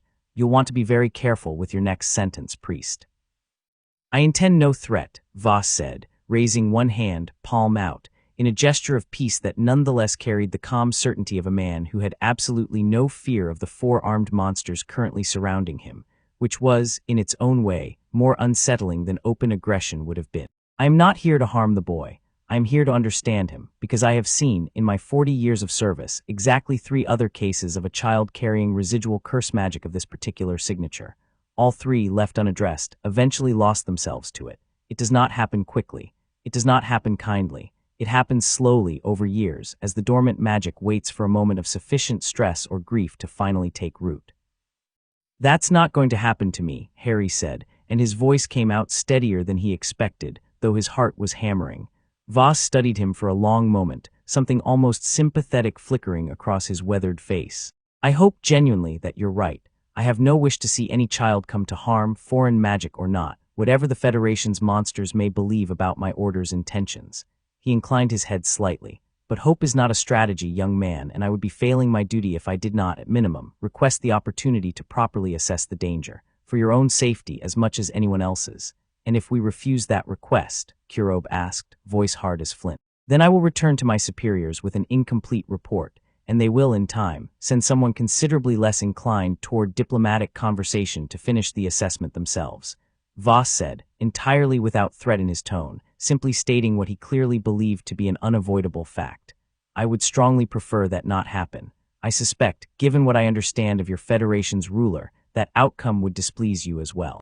The clearing went very quiet, tension coiling tight in the autumn air, and Harry, 13 years old, standing in almost the exact spot where he'd once collapsed half-frozen and utterly alone, felt something shift inside him. Some old, familiar fear rising up at the idea of being examined, categorized, judged dangerous by strangers with clipboards and instruments who'd already decided, apparently, exactly what he was before ever meeting him properly. But underneath that fear, for the first time in his life, sat something else entirely, a hard, steady core of certainty that hadn't existed in him 8 years ago, built patiently out of Benimaru's drills and Shuna's gentleness and Diablo's relentless probing and Milim's fierce, uncomplicated affection, and above everything else, Rimuru's unwavering, years-long insistence that Harry was never, under any circumstances, something to be afraid of. You want to assess the danger, Harry said, stepping forward before Kurob could answer for him, ignoring the sharp, warning glance the older ninja shot his way. Fine, ask me whatever you want to ask. But you're not doing it with instruments pointed at me like I'm a bomb waiting to go off. You do it talking to me like a person, or you don't do it at all. Voss's pale eyes widened slightly, the first real flicker of surprise crossing his composed face. You would consent to examination of your own will. Most who carry such magic react with fear or denial when confronted with it. I've known about it since I was 5, Harry said, and his voice didn't shake at all now. I've had 8 years to be scared of it. I'm done being scared of it. If you want to know what it actually is instead of just guessing based on 3 other kids you knew decades ago, I'll let you look. But you look at me, not just the scar, and you don't get to walk away and tell your superiors I'm some kind of monster in waiting without actually understanding what you saw first. The clearing held its breath. Kurob's hand hadn't left his sword hilt. Somewhere in the trees, unnoticed by everyone but Harry, a familiar presence had gone very quiet and very still. Saoi, dispatched the moment the border alert went out, watching from the shadows with a patience that suggested he was fully prepared to end this confrontation in half a second if it turned even slightly wrong. Voss lowered his staff slowly, planting it back into the earth, and for the first time since the conversation began, something like genuine respect entered his weathered expression. Very well, he said quietly. I accept those terms, though I confess, young man, in 40 years, I have never once had a subject negotiate the conditions of his own examination quite so calmly. Yeah, well. Harry held his ground, chin up, eyes steady, every inch the product of 8 years spent surrounded by people who'd refused to let him believe he was anything less than whole. Nobody who's actually met me gets to decide I'm dangerous without asking me first anymore. Not since I was 5. I don't plan on starting again now. The examination took the better part of an hour, conducted under Saoi's watchful, unmoving presence and eventually joined by Rimuru himself, who arrived with a speed that suggested he'd heard about the church scout roughly 4 seconds after the border alert reached the palace and had covered the distance in something close to record time. Voss's instruments, strange silver devices Harry didn't recognize, humming faintly as they passed over his scar, confirmed exactly what Rimuru had already known for 8 years. Something old, dark, and dormant, tangled beneath Harry's own natural magic like a splinter lodged deep in healed skin. But where Voss's prior cases had apparently shown that dormant magic actively growing over time, feeding on isolation and grief and unresolved trauma, Harry's had done something his instruments clearly hadn't expected. "It's shrinking," Voss said finally, staring at the readout with something almost like bafflement. "Not by much, but measurably, over what I can reconstruct of the historical pattern. In every other case I've documented, the residue expanded steadily, year over year, exactly as the prophetic pattern from my church's own records predicted it would." He looked up at Harry, then at Rimuru, standing protectively close beside the boy with an expression that made very clear exactly how this conversation would end if Voss said one wrong word. "What have you done differently?" "Loved him," Rimuru said simply, without a trace of self-consciousness. "That's it, that's the whole secret." Turns out dark, angry magic doesn't have a lot to feed on in a kid who actually feels safe and wanted. He glanced down at Harry, something warm and fiercely proud in his expression. "The people who sent him here thought the danger was in the scar. It was never in the scar. It was in a house that decided a scared 5-year-old was more disposable than inconvenient." Voss was quiet for a long moment, absorbing that, his weathered face working through something Harry couldn't quite name. "I will need to report my findings honestly," he said finally. "I owe my order that much. But I will report them accurately, a shrinking anomaly, contained by stability rather than growing through neglect, rather than the alarmist conclusion my superiors will likely have been hoping for." He inclined his head toward Harry, a gesture of genuine, unforced respect. "You are not what I expected to find in this forest, young man. I confess I am glad of it." He gathered his staff and his instruments and departed the way he'd come, leaving the clearing quiet behind him, and Harry stood there for a long moment afterward, 13 years old, breathing slow and steady, feeling the weight of 8 years of careful, patient love settle into something that finally, truly felt like unshakable ground beneath his feet. "You did good," Rimuru said quietly, resting a hand on his shoulder. "Standing your ground like that, making him treat you like a person instead of a threat assessment." "I learned it from somewhere," Harry said, and for the first time since the man had appeared in the clearing, he let himself smile. Rimuru's answering grin was fierce and warm in equal measure. "Damn right you did." But far to the west, in a cathedral spire rising over a city Harry had never seen, Father Aldrich Voss's report would land on a desk belonging to someone, considerably less inclined toward measured, careful conclusions than he was. And the name foreign anomaly, English signature, Potter bloodline residue would travel through channels neither Rimuru nor Harry yet knew existed, drawing the attention of people on 2 entirely different sides of 2 entirely different worlds.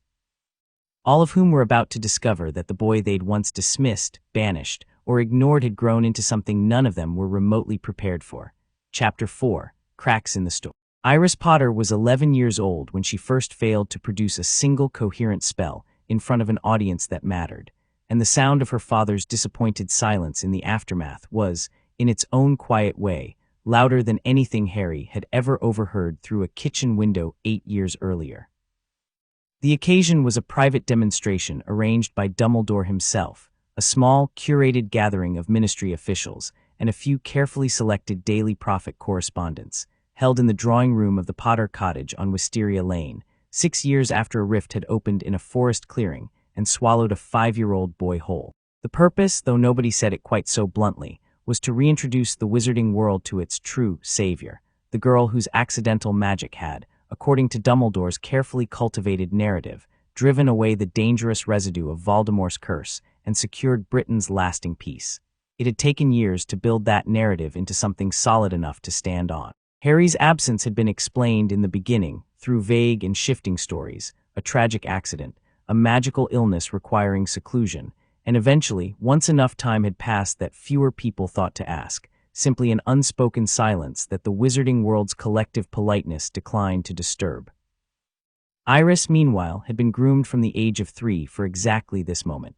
Private tutors, careful magical exercises designed to showcase raw power rather than control, a wardrobe of soft green robes chosen specifically because some junior press aide had decided green photographed well against her dark hair. She stood now in the center of the drawing room, wand raised, sweat beading at her hairline, staring at a simple stack of teacups Dumbledore had set on the sideboard for her to levitate, a spell she'd performed successfully a dozen times in private lessons over the past month. Nothing happened. Take your time, dear, Lily said from the doorway, her voice pitched carefully bright, the particular brightness of a mother trying very hard not to let her own anxiety bleed through into her daughter's. There's no rush. Iris's hand trembled. She tried again, Wingardium Leviosa. The words clipped and tight with strain, and one teacup wobbled an inch off the sideboard before crashing back down and shattering. A junior reporter in the back of the room, not quite quietly enough, murmured something to his colleague that included the word underwhelming, and Iris's face went a deep, humiliated red. Perhaps we might adjourn for a brief refreshment, Dumbledore said smoothly, stepping forward with the easy authority of a man accustomed to smoothing over disasters before they finished happening, and return to the demonstration once everyone's had a chance to settle. Magic responds poorly to pressure, as I'm sure our esteemed guests understand. The room dispersed into polite, murmuring clusters, and James crossed to his daughter's side, crouching to meet her eyes, his voice low and urgent. Hey, look at me. It's all right. It's just teacups. They don't matter. They matter to them, Iris hissed, jerking her chin toward the cluster of reporters already scribbling notes. They came here to watch me do something impressive, and I couldn't even lift a stupid cup. You've done it 100 times in practice. Practice isn't the same as people watching, Dad. Her voice cracked, 11 years old and already carrying a weight no 11-year-old should have to carry, the accumulated pressure of 6 years spent being told in 1,000 small and careful ways that she was the family's proof of something, proof that the choice they'd made about her brother had been worth making. What if I'm just not? What if the magic Professor Dumbledore keeps talking about, the thing that pushed Harry away, what if it's not even real? What if I'm just ordinary? James didn't have an answer for that. Lily, watching from across the room with an expression Iris couldn't read, didn't have one either. Neither of them had let themselves seriously consider, in 6 years, what it would mean if the entire architecture they'd built to justify what they'd done to their son turned out to rest on nothing sturdier than a fortune-teller's half-remembered dream and an old man's convenient theory. Dumbledore's office at Hogwarts, 3 weeks later, held the particular hush of a room where someone was trying very hard to project calm they didn't feel. The Ministry Oversight Committee wants a full accounting, Amelia Bones said, standing rather than sitting, arms crossed, her tone carrying none of the deference most visitors afforded the headmaster's office. 6 years of funding directed toward monitoring and containment research, Albus, on the basis of a prophecy that a licensed seer herself now admits she can't fully corroborate under proper scrying conditions. And the child in question isn't even in the country anymore, is he? Nobody's seen him. Nobody's heard from him. Half the department thinks he's dead. He is not dead, Dumbledore said, with more certainty than his actual knowledge warranted, though he'd long since become skilled at delivering uncertain things with the cadence of settled fact. The ritual was designed to relocate, not to harm. I would know if it had failed catastrophically. The magical backlash from a botched banishment of that scale would have registered on every ward stone in southern England. That's not actually an answer to my question, Bones said flatly. Where is he, Albus? 6 years. You told the Potters this was temporary, a safeguard until the residue could be studied and neutralized from a safe distance. Have you studied anything? Have you neutralized anything? Or have you simply let a family believe they solved a problem by throwing their son through a hole in the world and never checking whether the hole led anywhere survivable? Dumbledore's fingers tightened almost imperceptibly on the arm of his chair. The rift was constructed with every safeguard available to me at the time. That's also not an answer. The silence that followed stretched long enough to become its own kind of confession. I don't know precisely where the rift deposited him, Dumbledore admitted finally, quietly, the admission clearly costing him something. The magic involved was old, older than anything currently catalogued in ministry records, drawn from research I conducted independently, without full peer review, because I judged the situation too urgent to wait for committee approval. I believed and still believe that the destination was survivable, likely another plane of existence entirely, given the nature of the ritual's construction. But survivable is not the same as monitored, and I have had no reliable means of confirming his condition since the night he crossed. Bones stared at him for a long moment, something like genuine disgust settling into her expression. You banished a 5-year-old boy into an unknown dimension on the strength of an uncorroborated prophecy, and you don't even know if he's alive. I know he isn't dead, Dumbledore said, and for once there was no comforting cadence in it at all, just the flat, exhausted honesty of a man confronting the weight of his own choices in a room with no audience left to perform for. The residual magical signature I traced from his scar prior to the ritual has not gone dark. It persists, somewhere faint but steady, which tells me the boy carrying it is alive. What state he's in, what world he's found himself in, whether he's cared for or starving in a ditch somewhere, that Amelia, I genuinely do not know. And it is a failure I will answer for, in time, when the answering serves some purpose beyond simply making myself feel appropriately punished. And what purpose does waiting serve? The purpose of not making things worse through panic, Dumbledore said, some of his old authority creeping back into his voice, which is precisely what would happen if this became public before we understood the actual situation. A family, already fractured by a decision they'll spend the rest of their lives reckoning with. A daughter already under enormous public pressure to prove herself worthy of a legacy that was never entirely hers to inherit in the first place. And a ministry, Amelia, that I do not trust to respond to this information with anything resembling proportion or wisdom, given its track record. Bones was quiet for a moment, some of the fire in her expression cooling into something colder and more calculating. You're not protecting the Potters, Albus. You're protecting the story you built for them, because the moment it collapses, everyone starts asking exactly how much of the last 6 years you engineered rather than merely advised. Dumbledore didn't answer that directly, which was, in its own way, more of an answer than any denial would have been. Iris found her brother's old room by accident, on a rainy afternoon 3 months after the disastrous demonstration, looking for a spare quill in a house that had, over the years, quietly and thoroughly erased almost every trace of the boy who used to live in it. Almost every trace. The room at the end of the upstairs hall had been converted, officially, into a storage space, boxes of old Quidditch equipment, a broken trunk, spare linens nobody used. But tucked into the back of the closet, behind a stack of moth-eaten blankets, Iris found a small wooden box she didn't recognize, and inside it, a handful of crayon drawings gone soft and faded with age. Dragons mostly with too many teeth and mismatched wings. A stick-figure family of 4, drawn in a careful, earnest child's hand, standing in front of a house with a crooked chimney. She sat on the dusty floor for a long time, staring at those drawings, feeling something cold and unfamiliar settle into her chest.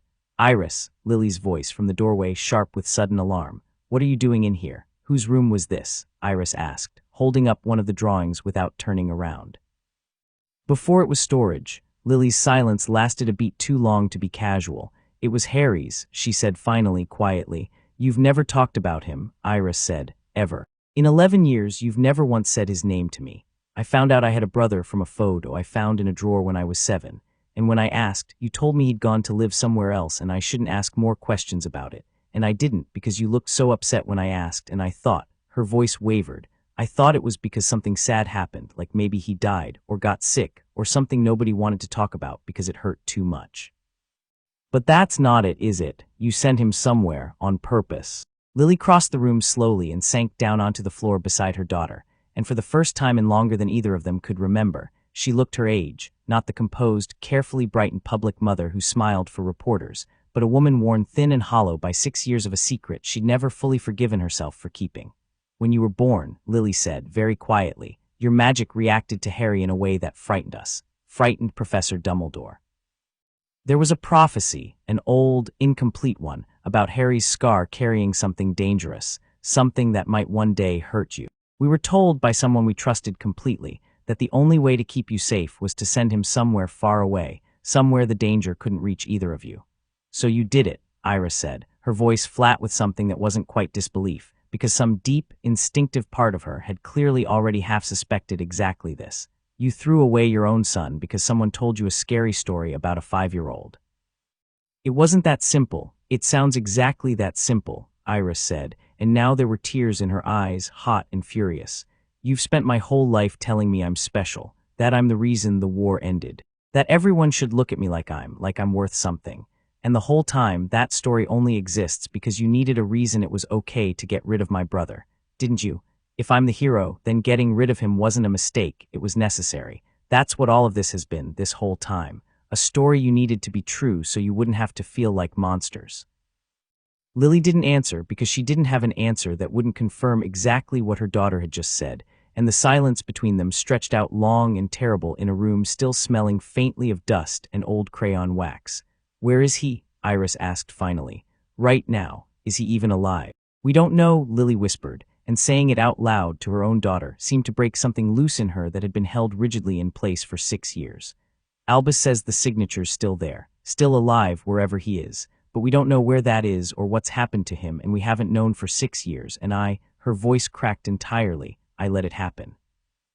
I stood there and I let him fall through that hole, and I've told myself every single day since that it was the only choice we had, and I don't know anymore if that's true, or if I just needed it to be true, so I could keep getting up in the morning. Iris looked down at the crayon drawing still clutched in her hand, a dragon with 3 eyes, drawn by a boy who'd apparently found it entirely reasonable that dragons might want extra eyes, and felt something shift inside her, quiet and permanent, the exact moment a child stops believing every story her parents tell her simply because they're the ones telling it.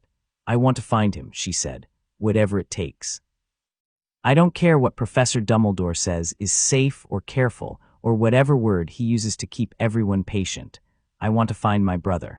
Voldemort's return, when it finally happened quietly, not with the dramatic flourish the wizarding world's collective imagination had spent years bracing for, but with the patient, methodical precision of a man who had learned, in his years of fragmented near-death, exactly how badly overconfidence had cost him the first time. The first sign came from a Ministry Auror named Frank Dawlish, found dead in an alley off Diagon Alley with no visible wound, and an expression on his face that the healers who examined the body would later describe, with obvious discomfort, as peaceful in a way that felt deeply wrong. The second sign came a week later, when 3 separate pureblood families with known Death Eater sympathies suddenly liquidated significant portions of their Gringotts holdings and vanished from public life entirely. The third sign, and the one that finally forced Dumbledore's hand, came in the form of a letter, plain parchment, no seal, delivered by an owl nobody could trace, addressed to Dumbledore personally and containing exactly 11 words. You built her a story instead of a shield. I noticed the difference. Dumbledore burned the letter the moment he finished reading it, but he couldn't burn the cold certainty that had settled into his chest along with it, the unmistakable, specific cruelty of Tom Riddle's particular brand of patience, back in rebuilding, and apparently already aware of exactly how fragile the wizarding world's confidence in its own supposed savior actually was. He called an emergency meeting of the Order of the Phoenix that night, the surviving core of it anyway, gathered in the same kitchen at Grimmauld Place that had once hosted war councils a decade earlier, faces older now, wearier, several notably absent Sirius Black Chief among them, still estranged from the Order's inner circle in the years since his furious, unresolved break with Dumbledore over what had happened to his godson. He's back, Dumbledore said, without preamble, and the room went cold and silent around the words.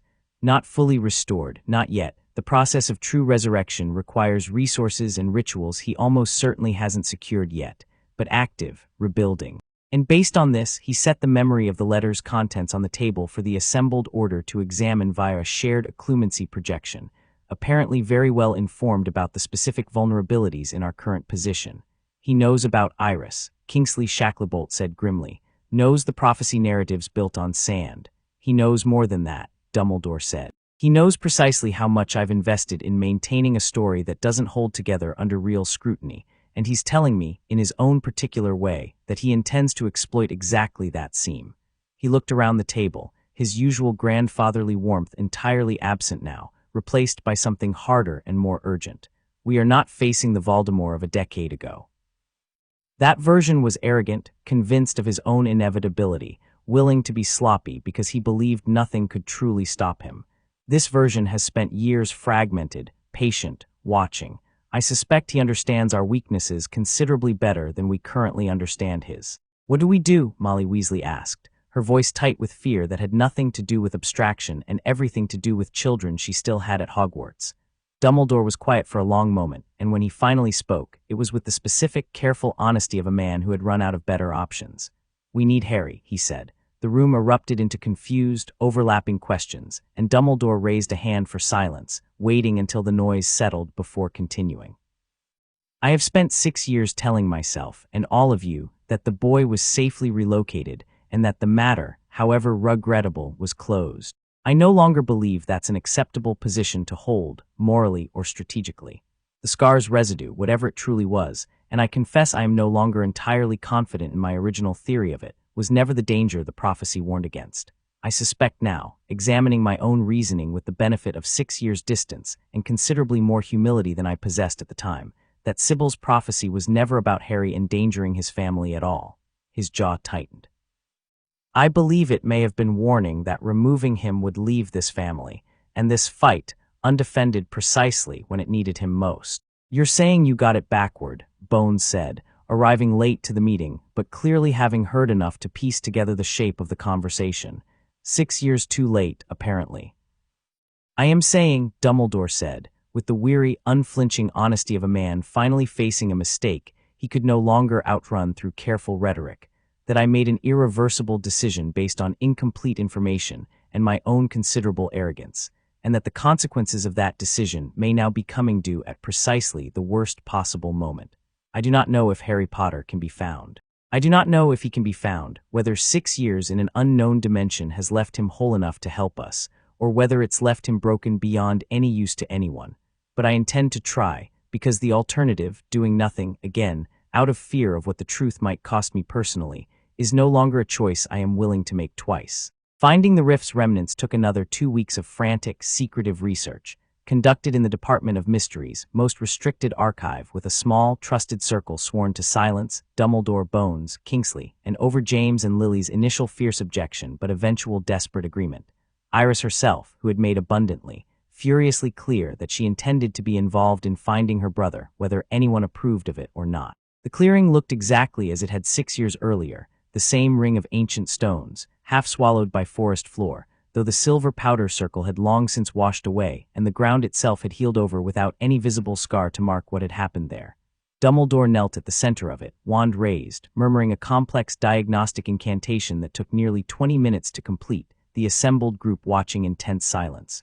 There, he said finally, opening his eyes. Faint but present. The rift's boundary has thinned considerably over 6 years. Dimensional tiers of this nature don't remain stable indefinitely. They either seal completely or gradually widen as the barrier between worlds weakens. This one appears to be trending toward the latter. Meaning what exactly? Iris asked, arms crossed, trying and mostly failing to keep the desperate hope out of her voice. Meaning, Dumbledore said slowly, working through the implications as he spoke them aloud, that the boundary is thin enough now that a sufficiently powerful, precisely targeted ritual might reopen a stable passage, rather than the uncontrolled one-way tier I originally created, not without significant risk, and not without significant magical cost, given the scale of energy the original rift required. He looked up at the assembled group, his expression grave, but possible. If Harry is alive, and if he's anywhere near the region the original rift deposited him, a properly constructed opening ritual might allow us to actually reach him, rather than simply guessing at his fate from 6 years and one unreliable dimension away. How long to prepare something like that? Kingsley asked. Weeks at minimum, done properly. Rushing dimensional magic of this scale is how people end up scattering themselves across a dozen realities in pieces. Dumbledore rose slowly, brushing dirt from his robes, and something in his weathered face carried the particular weight of a man finally, belatedly doing the work he should have done 6 years earlier. But we will do it properly, and we will do it as quickly as properly allows. I owe that boy considerably more than an apology at this point, and I intend to at least attempt paying down some fraction of that debt before whatever Tom is planning forces our hand entirely. Iris said nothing, staring at the quiet, unremarkable clearing where her brother had disappeared into an unknown world 6 years before she'd ever thought to ask a single question about him, and felt the strange, disorienting vertigo of realizing that somewhere out there, in a place none of them could yet picture, a boy who shared her blood and her face, and none of her memories, was living an entirely different life, utterly unaware that the family who'd thrown him away had finally, belatedly, started looking for the door back to him. Voldemort, watching from a considerable and carefully maintained distance through channels of information the Order hadn't yet thought to suspect, received the news of Dumbledore's dimensional research with the particular cold satisfaction of a man watching an old enemy scramble to correct a mistake several years too late to matter. They're trying to bring the brother back, he said, seated in a dim, candle-lit room somewhere far from prying eyes, addressing the handful of loyal followers who'd stayed close enough through his years of fragmented recovery to hear him speak in something closer to his old voice again. 6 years too late, and likely for entirely the wrong reasons. Dumbledore doesn't understand yet what he's actually looking for. He believes he's retrieving a weapon he discarded prematurely. He has no idea what that weapon has become in the meantime. "You believe the boy poses a genuine threat, my lord?" asked the man kneeling nearest him, Lucius Malfoy, older now, grayer, but no less ambitious for the years that had passed. "I believe," Voldemort said slowly, turning something small and dark over in his long fingers, a fragment of parchment covered in careful, cramped notes gathered from sources Malfoy hadn't been permitted to know about, "that a boy abandoned by his family at 5 years old, cast into an entirely unknown world, and somehow surviving 6 years, there long enough for his residual magical signature to remain not merely present but stable, is either dead in some undignified way that leaves a lingering echo, or has grown into something none of us have any framework for predicting. I do not intend to wait passively to discover which." He set the parchment down, his ruined, patched-together face settling into an expression of calm, patient calculation. "Let Dumbledore open his little door. Let him retrieve his misplaced weapon if he manages it at all. Whatever comes back through that rift, broken or transformed, will find a wizarding world considerably less stable and considerably less prepared than the one it left. And I intend to be the one holding the advantage when it arrives, regardless of which version of that boy actually steps through." He rose, moving to the window, looking out over grounds shrouded in early evening mist. "Dumbledore built his entire strategy on a story," Voldemort said, mostly to himself now, the words carrying the quiet satisfaction of a man who'd spent years learning from his own previous failures. "A prophecy half understood, a sister elevated to fill a void her brother's absence left behind, a narrative maintained through carefully managed silence rather than actual strength. Stories collapse the moment reality contradicts them loudly enough. I intend to make certain that when Harry Potter returns, and he will return, I have very little doubt of that now, reality contradicts Dumbledore's story as loudly and as publicly as I can possibly arrange." Back in Jura, on the same evening that Dumbledore knelt in that quiet English clearing tracing the fading edges of a 6-year-old rift, Harry sat on the balcony outside Rimuru's study, 13 years old, watching the lights of the city spread out below in their familiar, comforting glow, entirely unaware that half a world and an entire dimension away, the family who'd thrown him out into the dark was finally, desperately trying to find their way back to him. He didn't know it yet, but something in the fabric of the world had shifted that night, subtle and distant, a faint tremor in the same deep magical current that had once carried him screaming through darkness into a forest clearing. He felt it vaguely as a strange, unsettled itch beneath his scar, nothing sharp, nothing painful, just a small, persistent wrongness, like a held breath somewhere far away that hadn't yet been released. "You've been quiet tonight," Rimuru said, settling into the chair beside him with 2 mugs of the same warm, spiced drink they'd shared on this balcony 100 times before. "My scar feels weird," Harry said, rubbing absently at his forehead. "Not bad, just different. Like something's paying attention to it that wasn't before." Rimuru's easy expression sharpened slightly, though he kept his voice carefully calm. "Different how? I don't know, distant. Like someone's shining a light down a really long tunnel and I can just barely see the glow of it." Harry shrugged, though there was a small furrow of concern in his brow. "It's probably nothing." "Probably," Rimuru agreed, though the word came out a shade too careful, and he made a private, silent note to have Diablo and Shuna both take a closer look at that scar in the coming days, just to be certain. "You'll tell me if it changes, gets stronger, or feels wrong in a way that isn't just weird." "Yeah." Course, Harry took a sip of his drink, some of the tension easing out of his shoulders as the familiar warmth of the rooftop, the city, the easy, comfortable presence of the man who'd raised him settled back over the moment.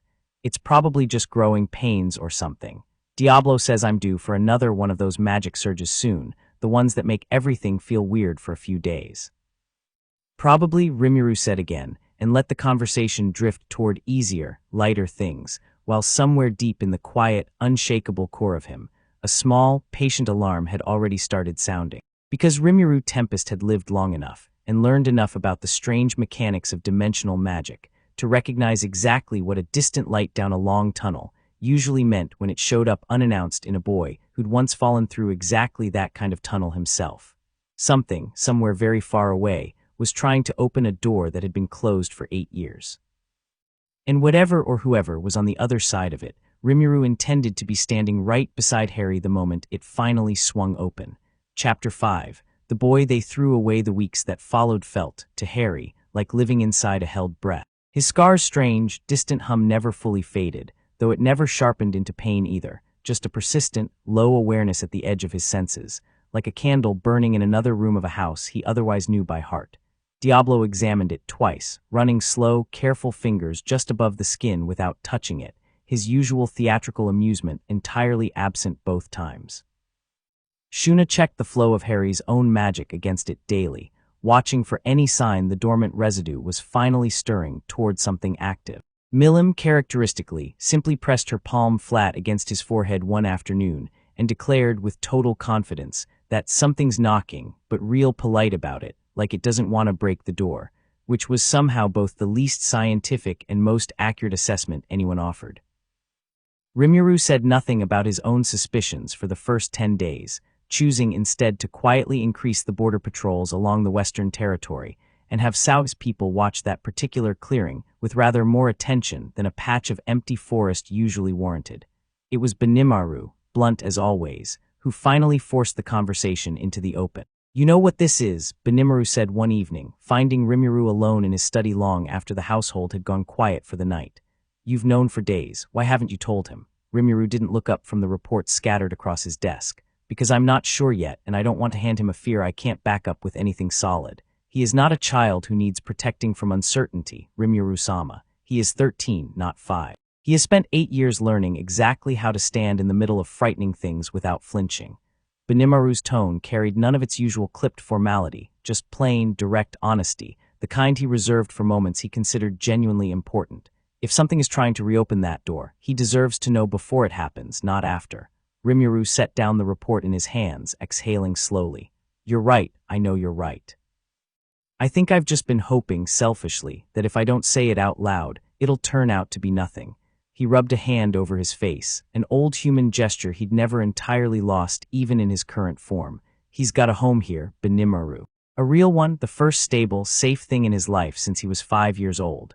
And I keep thinking, if that door opens again, if the people who threw him away come looking for him now that it's convenient, what if some part of him still wants to go back to them? What if 8 years of us isn't enough to outweigh whatever pull blood still has on a kid? Then that will be his choice to make," Benimaru said simply. "Not yours to decide for him by keeping him ignorant of the danger until it's standing in front of him." He paused. "You have never once tried to control who he loves, Rimuru-sama. Do not start now, out of fear." Rimuru was quiet for a long moment, and then he laughed, short and rueful. "When did you get so good at this? Weren't you the guy who told me 8 years ago that raising children was outside your area of expertise? I have had 8 years of observing you do it," Benimaru said, and something almost gentle flickered across his usually severe expression. "I learned from watching, as I imagine he learned from watching all of us." Harry found out the next morning, and true to Benimaru's assessment, he didn't flinch. "So it's them," he said, sitting across from Rimuru at the kitchen table, voice steady even as something complicated moved behind his eyes. The Potters. "Trying to open the same door they threw me through." "Probably," Rimuru said. "I can't be certain from this distance, but the signature Sau's people have been tracking matches the original rift's location almost exactly, and dimensional magic that specific doesn't just spontaneously reactivate on its own after 8 years of quiet. Someone's actively working on it." "Why now?" Harry's jaw tightened. 8 years of nothing, and suddenly they care. I don't know their reasons. Could be guilt. Could be something's gone wrong over there, and they think they need you for it. Rimuru watched him carefully. "Whatever the reason, I want to be clear about something, and I need you to actually hear it, not just nod along. You don't owe them anything. Not an audience, not a conversation, not forgiveness, not even acknowledgement that the door opened at all. If you want, we seal our side the moment we confirm what's happening, and this whole thing never touches you again." Harry considered that for a long moment, staring down at his own hands that had learned to hold a sword under Benimaru's patient discipline, to heal a wound under Shuna's gentle guidance, to withstand the kind of scrutiny Diablo specialized in without breaking. Hands that belonged, fully and completely, to someone who was no longer the terrified 5-year-old who'd fallen through that first rift screaming for his mother. "No," he said finally, "I want to go through. If they're opening a door, I want to be the one who decides what happens when it opens, not something that just happens to me again." His eyes lifted, steady and certain. "I spent 8 years becoming someone who doesn't have to be afraid of them. I'm not going to waste that by hiding from the one conversation that actually matters." Rimuru studied him for a long moment, pride and worry warring visibly across his face, and then nodded slowly. "Okay, then we do it on our terms. Not theirs. When they open that door, you walk through it as who you actually are now, backed by people who'll make damn sure nobody over there gets the chance to hurt you twice. You're coming. Try and stop me, Rimuru said, with a fierce, easy grin that didn't entirely hide the steel underneath it. Try and stop any of us, honestly. I give it about 4 seconds before Shin volunteers, and roughly 6 before Diablo starts asking pointed questions about whether retribution is finally on the table. Harry laughed, the sound surprising him a little with how easily it came, given everything. God help them if it is. The rift, when it finally opened 3 weeks later, did so with none of the violent, tearing chaos of the original ritual. Dumbledore's careful, methodical preparation, weeks of research, dozens of protective containment wards laid around the same forest clearing, a specially constructed anchoring circle designed to hold the passage stable, rather than simply forcing it open and hoping, produced instead a slow, deliberate unraveling of the boundary between worlds, the air in the clearing shimmering and thinning, until a doorway of soft golden light stood where empty forest floor had been moments before. On the English side, the assembled group waited in tense silence.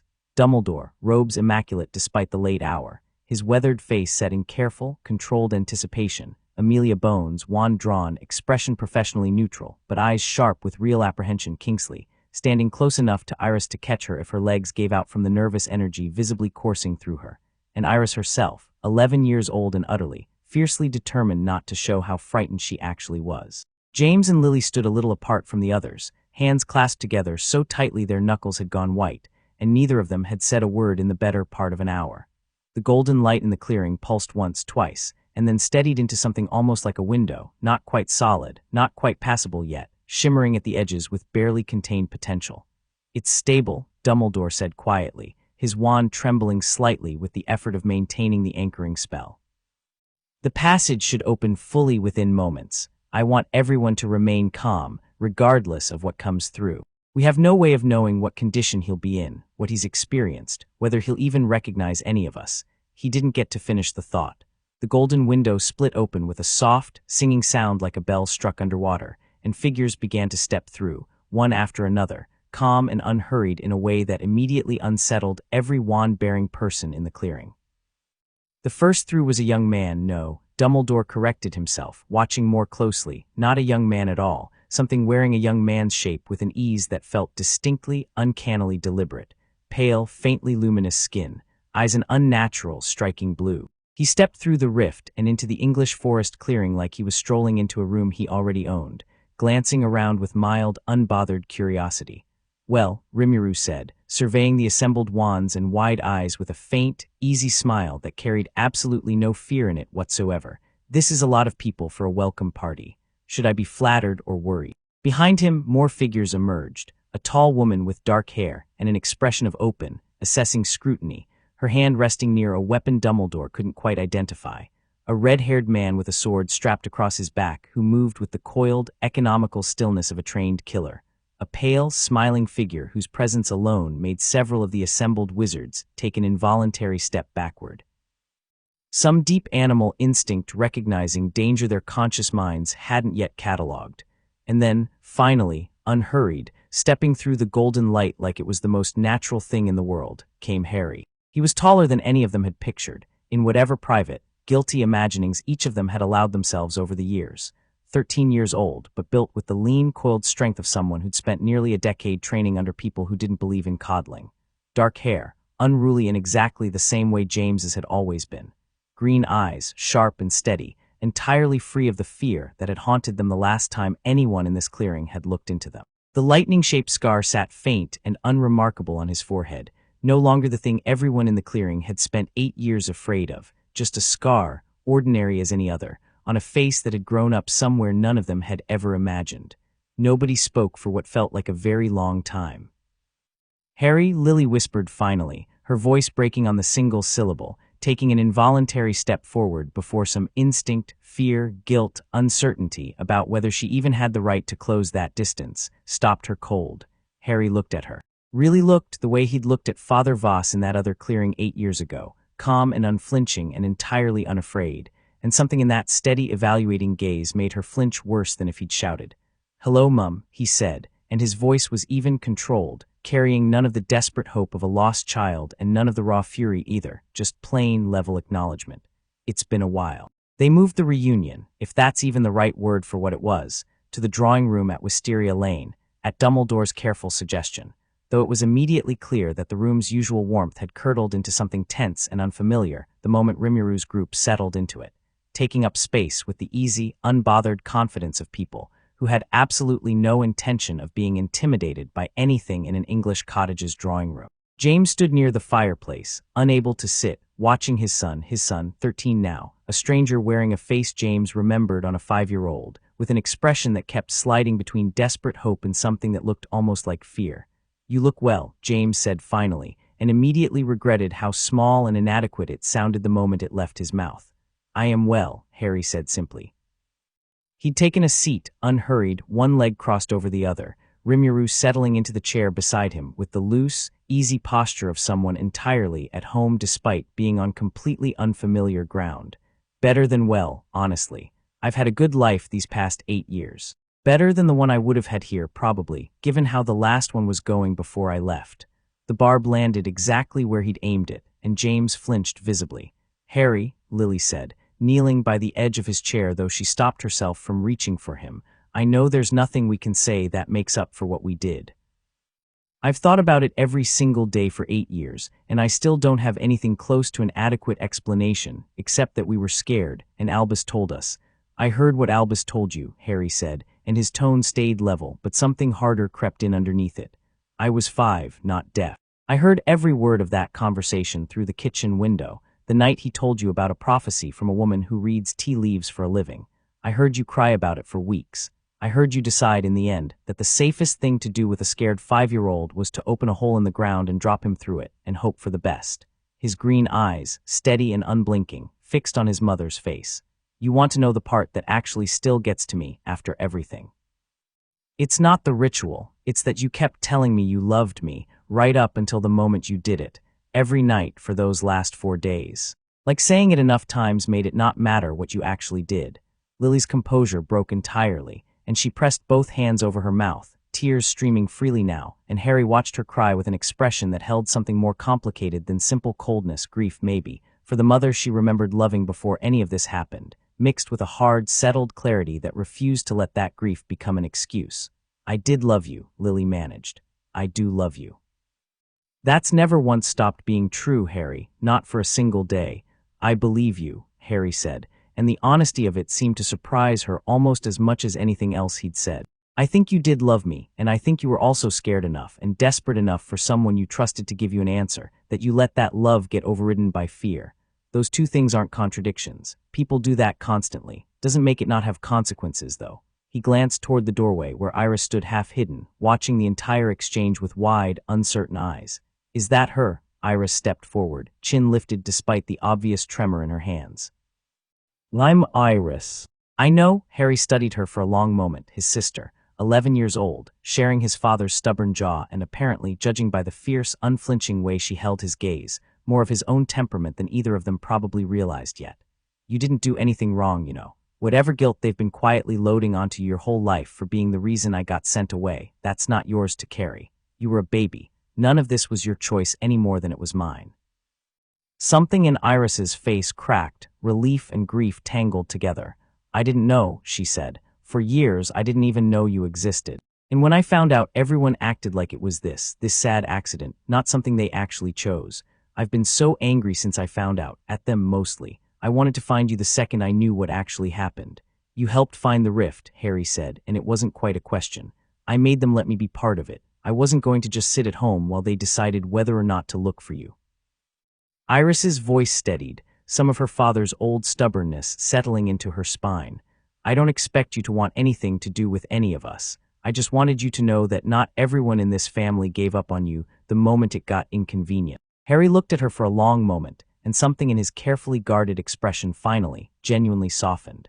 "Thanks, that actually matters." He glanced sideways at Rimuru, some silent question passing between them, and Rimuru gave the smallest nod. "I'm not planning on disappearing again the second this conversation's over, if that's what you're worried about. There's clearly something serious going on over here. You don't reopen an 8-year-old dimensional rift for a nice family reunion." I want to know what it actually is before I decide anything about what happens next. Dumbledore, who had been standing quietly near the window through the entire exchange, watching with the careful, assessing patience of a man recalibrating every assumption he'd built his last decade of strategy around, finally spoke. "You're remarkably composed for someone who's just been reunited with the family that banished him," he said, and there was genuine curiosity beneath the observation, not accusation. "I had 8 years to get composed about it," Harry said, turning to look at the old man directly for the first time, and something in that look made Dumbledore, for one of the very few times in his long, storied life, feel genuinely, thoroughly assessed and found wanting. "You're the one who told them I was dangerous, based on a prophecy you never fully verified, from a seer who apparently admits now she's not sure she got it right." Harry's tone stayed level, conversational even, which somehow made it land harder than fury would have. "I'd love to hear you explain that part, actually, before we get into whatever crisis is bad enough that you decided ripping open a stable rift was worth the risk." Dumbledore was quiet for a long moment, and when he answered, there was none of his usual carefully cultivated warmth in it, just plain, weary honesty. "I was wrong," he said simply. "About the nature of the threat, about the urgency, about the necessity of the method I chose to address it. I have spent 8 years telling myself the decision was defensible given what I knew at the time, and I no longer entirely believe that. I owe you considerably more than an apology, Harry, and I intend to give you a full and honest account of everything, including my own failures in it, but I would ask, given the circumstances that forced us to reopen this passage at all, that we address the more immediate danger first, because I fear time may genuinely be short." "Voldemort," Harry said, and it wasn't a question either. Dumbledore's eyebrows lifted slightly. "You know of him." "Rimuru and I talked about the general shape of what happened here before we came through," Harry said. "Dark wizard, supposedly defeated by a curse rebounding off a baby, actually survived in some fragmented state, presumably rebuilding now that everyone got comfortable believing he was gone for good. Am I close? Disturbingly close, yes." Dumbledore's expression sharpened with real urgency now. "He's returned, and considerably more patient and calculating than he was during his first rise. He's aware, somehow, of the fragility of the narrative we built around your sister's role in his original defeat. I believe he intends to expose that fragility publicly in the most damaging way possible. At the moment it does the most harm to public confidence and morale. And you want me to what exactly? Save the day? Prove the narrative was wrong all along by showing up 8 years late and fixing everything?" Harry's tone stayed even, but there was a hard edge under it now. "I want to be really clear about something, Professor. I'm not here because I owe this world anything. I'm not the boy who lived, or whatever title got hung on my sister once I was inconvenient to keep around. I came through that rift because I decided, on my own terms, that I wanted to see this conversation through properly instead of hiding from it. If I end up helping deal with Voldemort, it's because I choose to, not because anyone here has some claim on me that makes it an obligation. I would never presume to claim obligation from you," Dumbledore said quietly. "You owe this world nothing, Harry. If anything, the debt runs entirely the other direction, and I am acutely aware of that." He paused. "I would only ask, as a request rather than an expectation, that you consider the stakes honestly before deciding. Whatever Tom is planning, it will not remain contained to this family's private grief. People who had nothing to do with the choices made 8 years ago will suffer the consequences of it, if he succeeds in whatever he intends." Harry was quiet for a long moment, considering that, and Rimuru watched him with the careful, patient attention of someone who'd learned, over 8 years, exactly when to speak and exactly when to let Harry work through something on his own. "I'll hear the whole situation out properly," Harry said finally. "Everything, not the careful, curated version. And then I decide what I'm willing to do about it on my own terms, without anyone assuming they've bought my help just by asking nicely for it." He glanced toward Rimuru. "That work for you? Your call, kid, always has been." Rimuru's easy grin carried real pride underneath it. "Though for what it's worth, if it turns out this Voldemort character's dumb enough to actually pick a fight once he realizes what walked back through that door, I'm not gonna pretend I won't enjoy watching how that goes." Diablo, lounging near the drawing room's far wall with an expression of polite, barely restrained anticipation, made a small, satisfied sound that made several of the assembled wizards visibly shift their weight, uneasy without quite knowing why. "Might I add," he said smoothly, "that I would consider it a personal honor to be present should retribution become necessary." "Nobody asked you, Diablo," Rimuru said without looking over. "I am aware," I offered anyway. The full briefing took the better part of 3 hours, conducted around the same drawing room table, Dumbledore laying out everything with a thoroughness that felt, to Harry, like a man trying very hard to prove he'd learned something from 8 years of careful, curated half-truths. Auror Dawlish's death, the pattern of pureblood families vanishing from public life. The 11-word letter that had arrived without a seal, whose contents Dumbledore recited from memory with a grim precision that made clear exactly how many times he'd turned those words over in the intervening weeks. "He's telling you he already understands the weak points," Harry said, once Dumbledore finished. "That he knows the whole hero narrative around my sister is built on nothing solid, and he's planning to expose that publicly at the worst possible moment. That is my assessment as well, yes. So the actual danger isn't just Voldemort rebuilding his forces.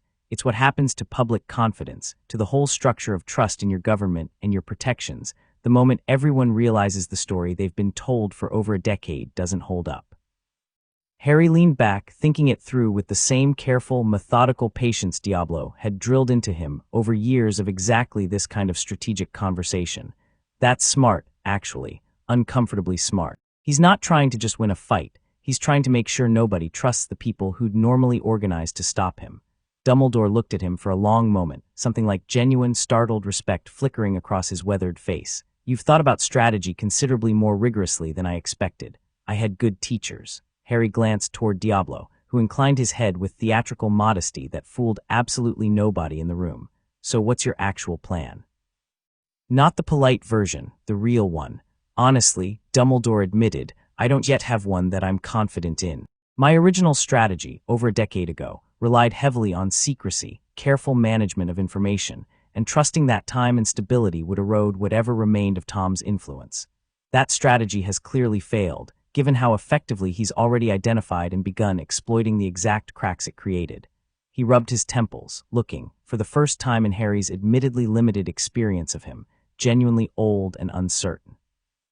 "I had hoped, if I'm honest, that your return might provide some clarity I currently lack.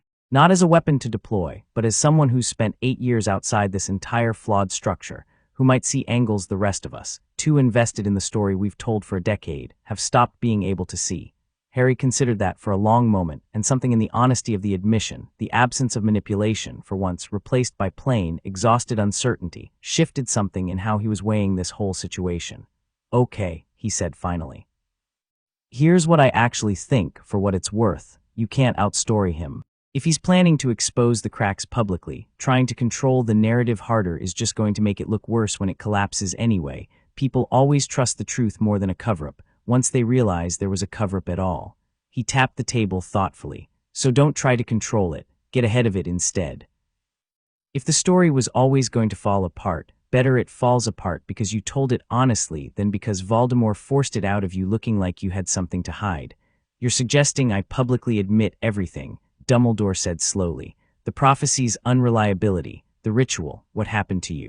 I'm suggesting you stop trying to protect a story and start actually protecting people," Harry said, "which, from what I've heard so far, is not something you've been especially good at prioritizing over the last decade." He said it without cruelty, just plain, unflinching observation, and Dumbledore accepted it with the same weary grace he'd offered every other hard truth in the room that evening. "And Iris?" Lily asked quietly, from where she'd been sitting silent through most of the strategic discussion, watching her son navigate a conversation with the headmaster of Hogwarts with a calm authority she'd never once seen in him as a child, because she'd never had the chance to. "What happens to her if the whole narrative collapses? She spent her whole life being told she's the reason the war ended. What happens to a girl who finds out publicly that the thing she's been valued for was never even real?" Iris, standing near the doorway, flinched at hearing the question asked so bluntly, but didn't look away. "She finds out she's allowed to just be a person," Harry said, looking directly at his sister rather than at his mother. "Not a symbol. Not a story someone needed to be true. Just a person with actual magic of her own, actual skills of her own, who gets to build whatever she wants out of that without carrying 11 years of somebody else's guilt on top of it." He held Iris's gaze steadily. "That's not a tragedy. That's the first honest thing that's happened to her in her entire life. Took me 8 years and a whole different world to get the same chance. Better she gets it at 11 than at 25. Iris's eyes went bright with unshed tears, and she nodded once, unable to speak past whatever had risen in her throat. The conversation eventually wound down past midnight, exhaustion settling over the room in the particular way it does after a long, emotionally brutal reckoning, and Dumbledore rose to offer the visiting group guest quarters at Hogwarts for the duration of whatever came next, an offer Rimuru accepted with the easy, unbothered practicality of someone who understood exactly how much easier coordination would be with everyone under one roof. Whatever his personal opinions of the old wizard's judgment, James caught Harry alone in the hallway just before the group prepared to leave, his expression carrying a raw, desperate weight he hadn't managed to fully voice all evening. "Harry," his voice cracked slightly. I know there's nothing I can say tonight that fixes 8 years. I'm not asking for that. I just need you to know," he swallowed hard. "I think about that night every single day. Watching you fall through that hole, screaming for us and not moving fast enough, not fighting hard enough against what Albus told us we had to do. I've hated myself for it every day since. I don't expect forgiveness. I just needed you to hear that it wasn't nothing on our end.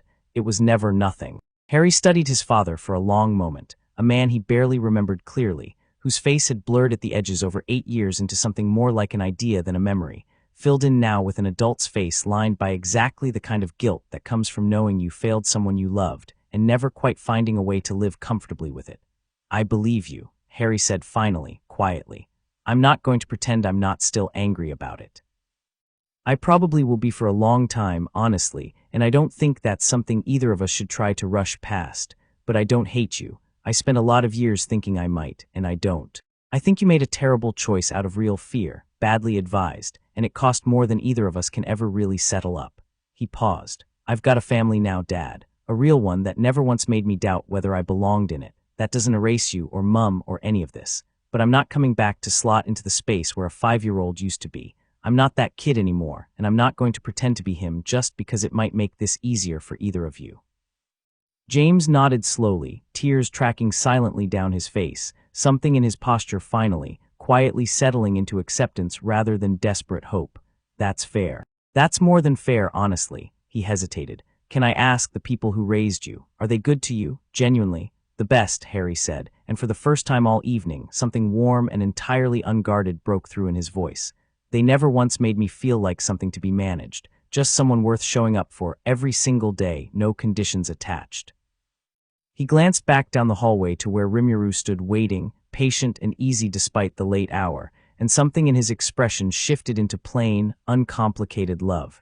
"I got lucky, honestly, given everything, I know that." James followed his gaze, studying the strange, blue-eyed figure waiting at the end of the hall with a complicated mixture of gratitude and grief, grateful genuinely that his son had found safety and love somewhere, and grieving permanently that it hadn't been with him.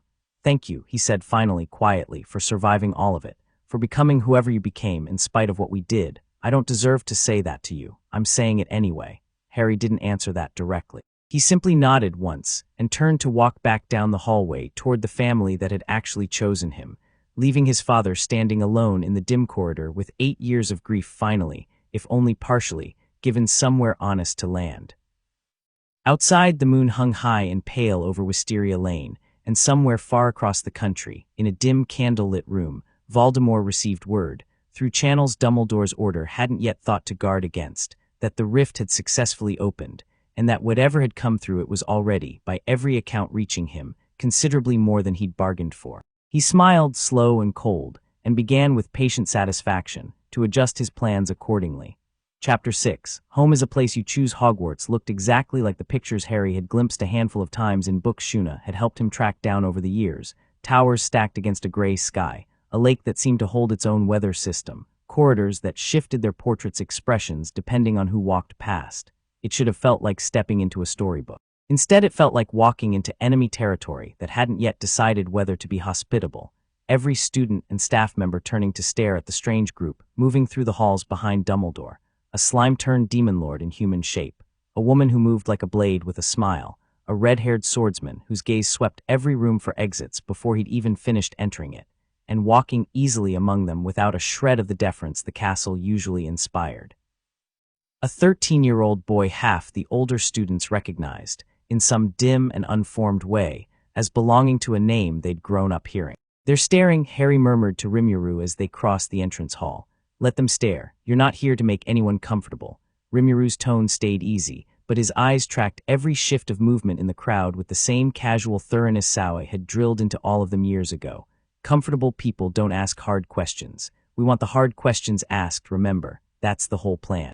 The plan, such as it was, had solidified over 3 days of increasingly urgent meetings.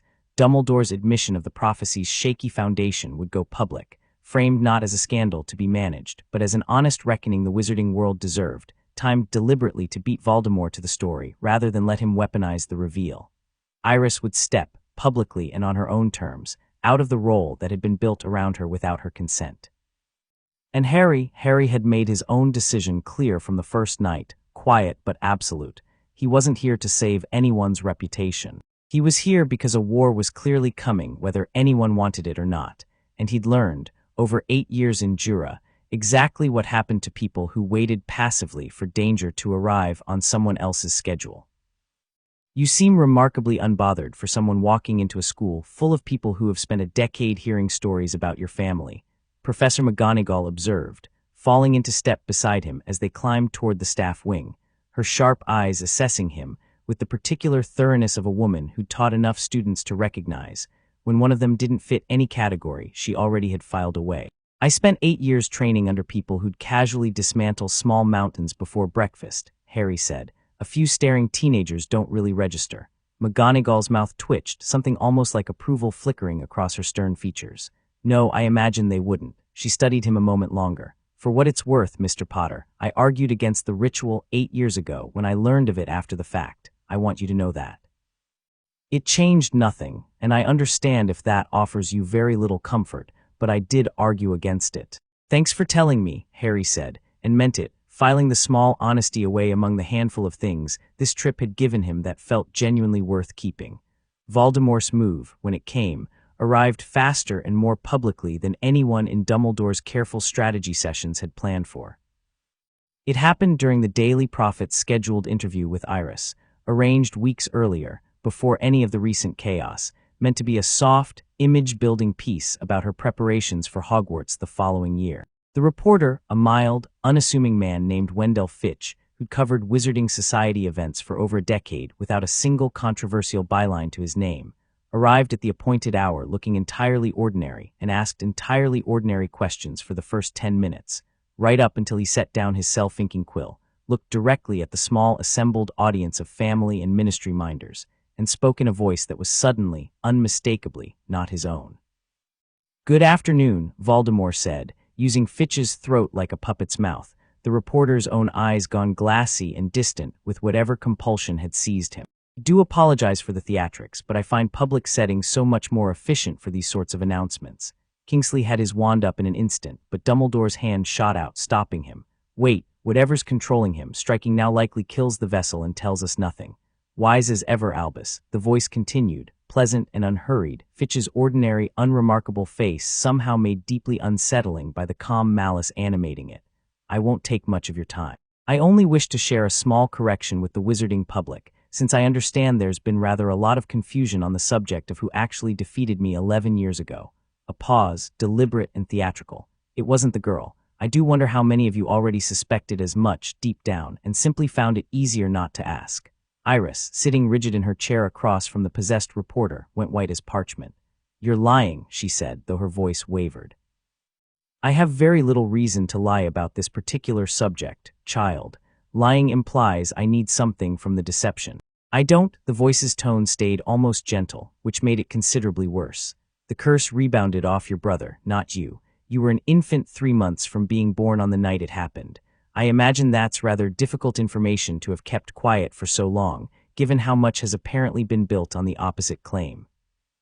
The room had gone completely, deathly silent, the assembled ministry witnesses staring between Iris and Dumbledore, with expressions rapidly cycling through confusion, dawning horror, and in 1 or 2 cases, something closer to fury. "Where is he then?" the voice continued, almost idle now, "this actual survivor, if the girl was never truly the one.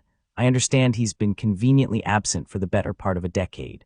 Banished, I believe, on the strength of a poorly verified prophecy. How careless of you all, really, discarding the one person who might have genuinely earned the title everyone spent a decade giving to someone else."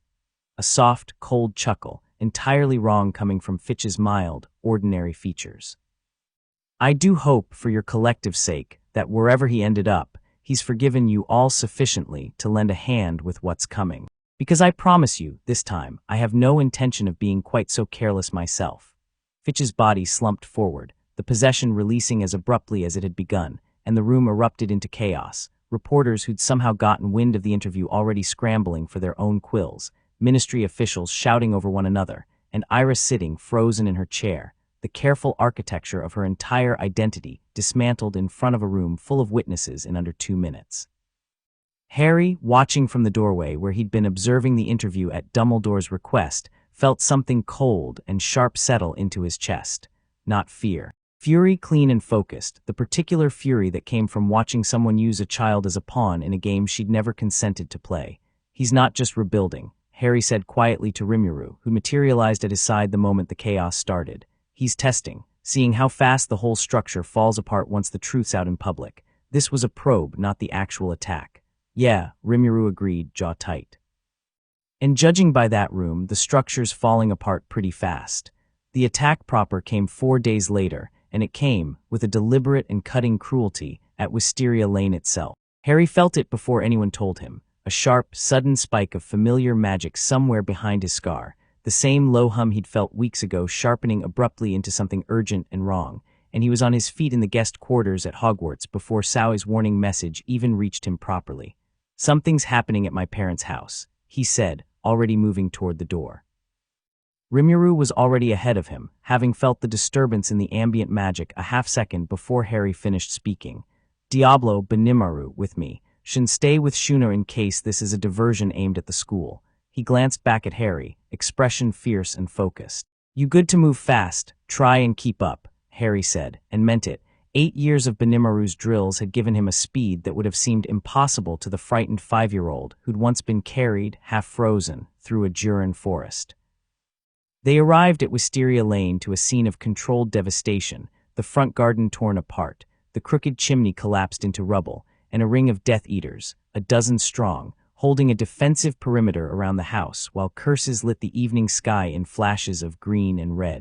James stood in the doorway, wand raised, blood running freely from a cut above his eyebrow, shielding Lily and Iris behind him with the desperate, cornered ferocity of a man who knew exactly how badly this was going and had run out of better options.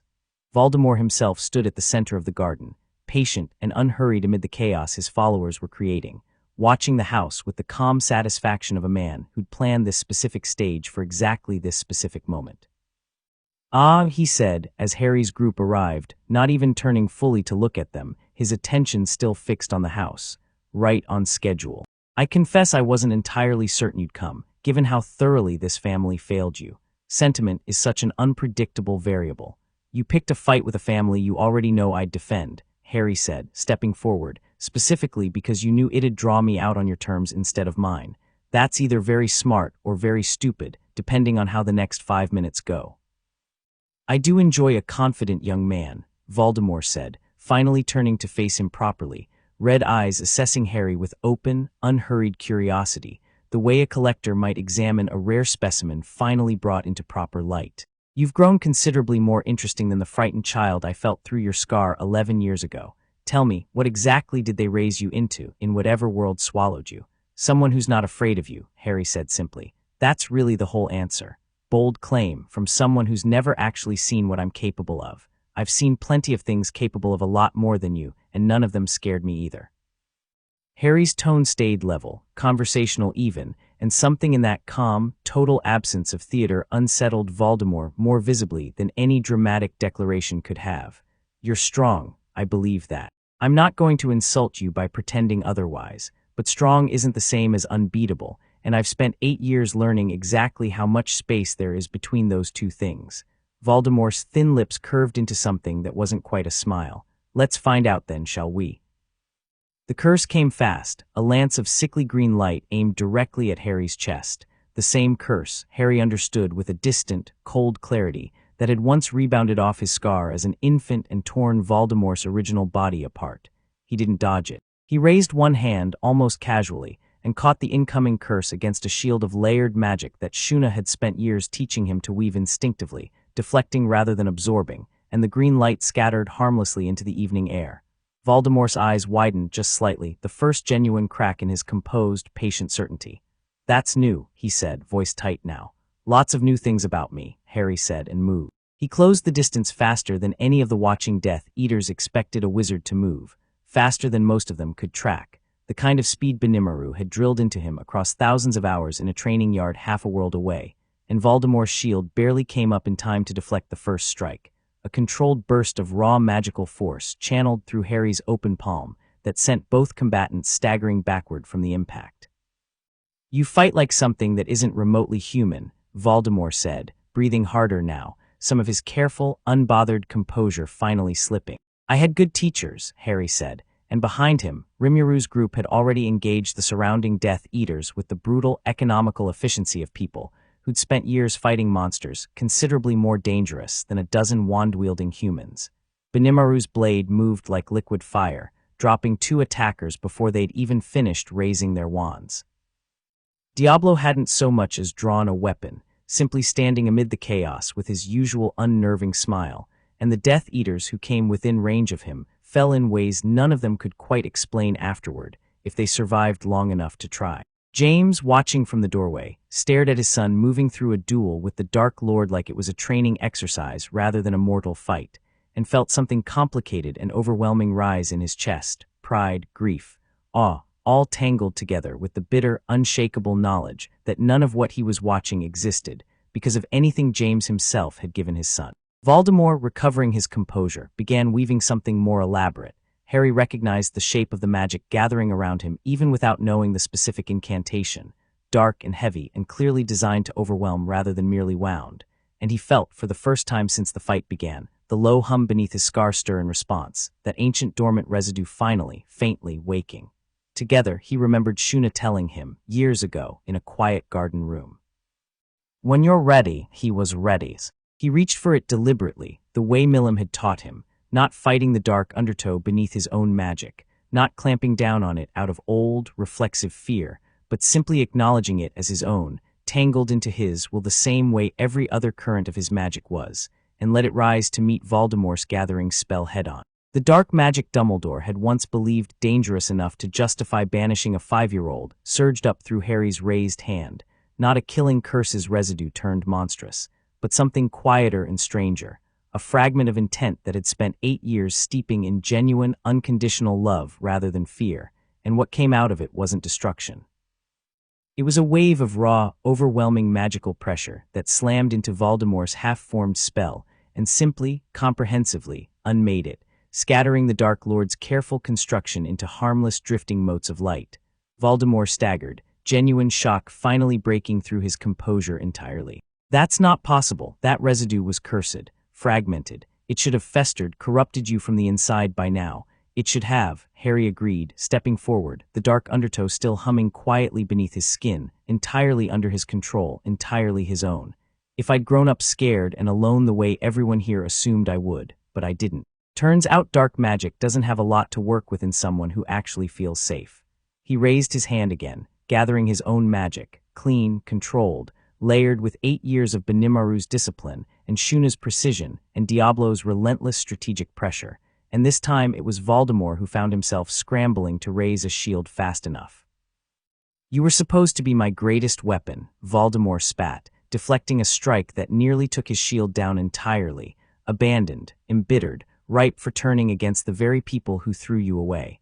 "That was the whole shape of my plan, the moment I learned what Dumbledore had done to you." "Yeah, well," Harry's expression stayed calm, focused, entirely unbothered by the revelation. "Turns out getting thrown away doesn't automatically make someone bitter enough to burn the world down. Sometimes it just means you end up finding people who actually deserve your loyalty instead." He pressed forward, magic building steadily, and behind him he heard the last of the Death Eaters fall or flee under the combined, brutal efficiency of Rimuru's people. "You built your whole plan on the assumption I'd hate everyone here enough to help you tear it apart. That was your mistake. I don't hate them enough for that. I'm just not scared of you enough to let you keep hurting them either." Voldemort's shield finally cracked under the sustained pressure, and Harry closed the last of the distance between them, magic gathered and controlled, close enough now that Voldemort's red eyes, wide with something approaching genuine fear for the first time in the entire encounter, filled his vision entirely. Last chance to walk away, Harry said quietly. I don't actually want to kill you. That's not who I decided to be growing up, but I will stop you completely right now if you make me. For one long, suspended moment, Voldemort seemed to actually consider it, the calculation visible behind his eyes, weighing the cost of continuing against an opponent who'd already proven considerably more dangerous than anticipated. Then, with the particular cold pragmatism that had let him survive 11 fragmented years already, he made his choice. He didn't fight. He fled, a sharp crack of apparition swallowing him whole before Harry's magic could fully close on him, leaving behind only the scattered wreckage of a garden, a handful of unconscious or fled Death Eaters, and a silence that felt, after the noise of battle, almost unbearably loud. He'll be back, Harry said quietly, later, standing in the wreckage of the garden while Rimuru's people helped clear debris and ministry ores. Finally arriving well after the fighting had ended, began the slow process of taking statements. That's not the last of it. He's too patient to just give up after one bad fight. No, Dumbledore agreed, arriving through the front gate with the grim, weathered look of a man who'd spent the entire fight helplessly waiting for updates from the school. But you drove him off, Harry, in a fight he clearly believed he'd win decisively. That matters. It changes the shape of what comes next considerably. It buys time, Harry said, not an ending. There's a difference, there is, Dumbledore agreed, but time used properly is not nothing. James approached slowly from the house, the cut above his eyebrow already tended, his expression carrying the particular shell-shocked gratitude of a man who just watched his abandoned son save his entire family without hesitation, without demanding anything in return. You could have let him win, James said quietly, after everything we did.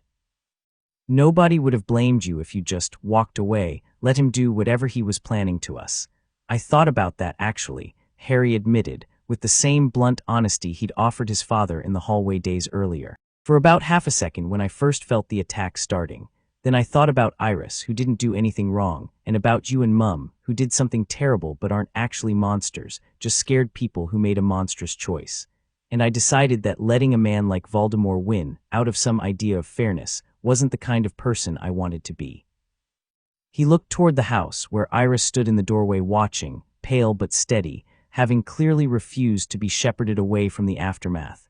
That's not the same as forgiving you, by the way. I want to be clear about that. I just wasn't going to let you get hurt because of a grudge, when there were people involved who never deserved to be caught in the middle of it. That's more grace than we've earned, James said quietly. Probably, Harry agreed, without malice. Doesn't change what I decided. The weeks that followed settled into something Harry hadn't expected, not reconciliation, exactly, but a careful, honest negotiation of what a relationship with the family that had thrown him away could actually look like, built from the ground up rather than assumed back into its old shape.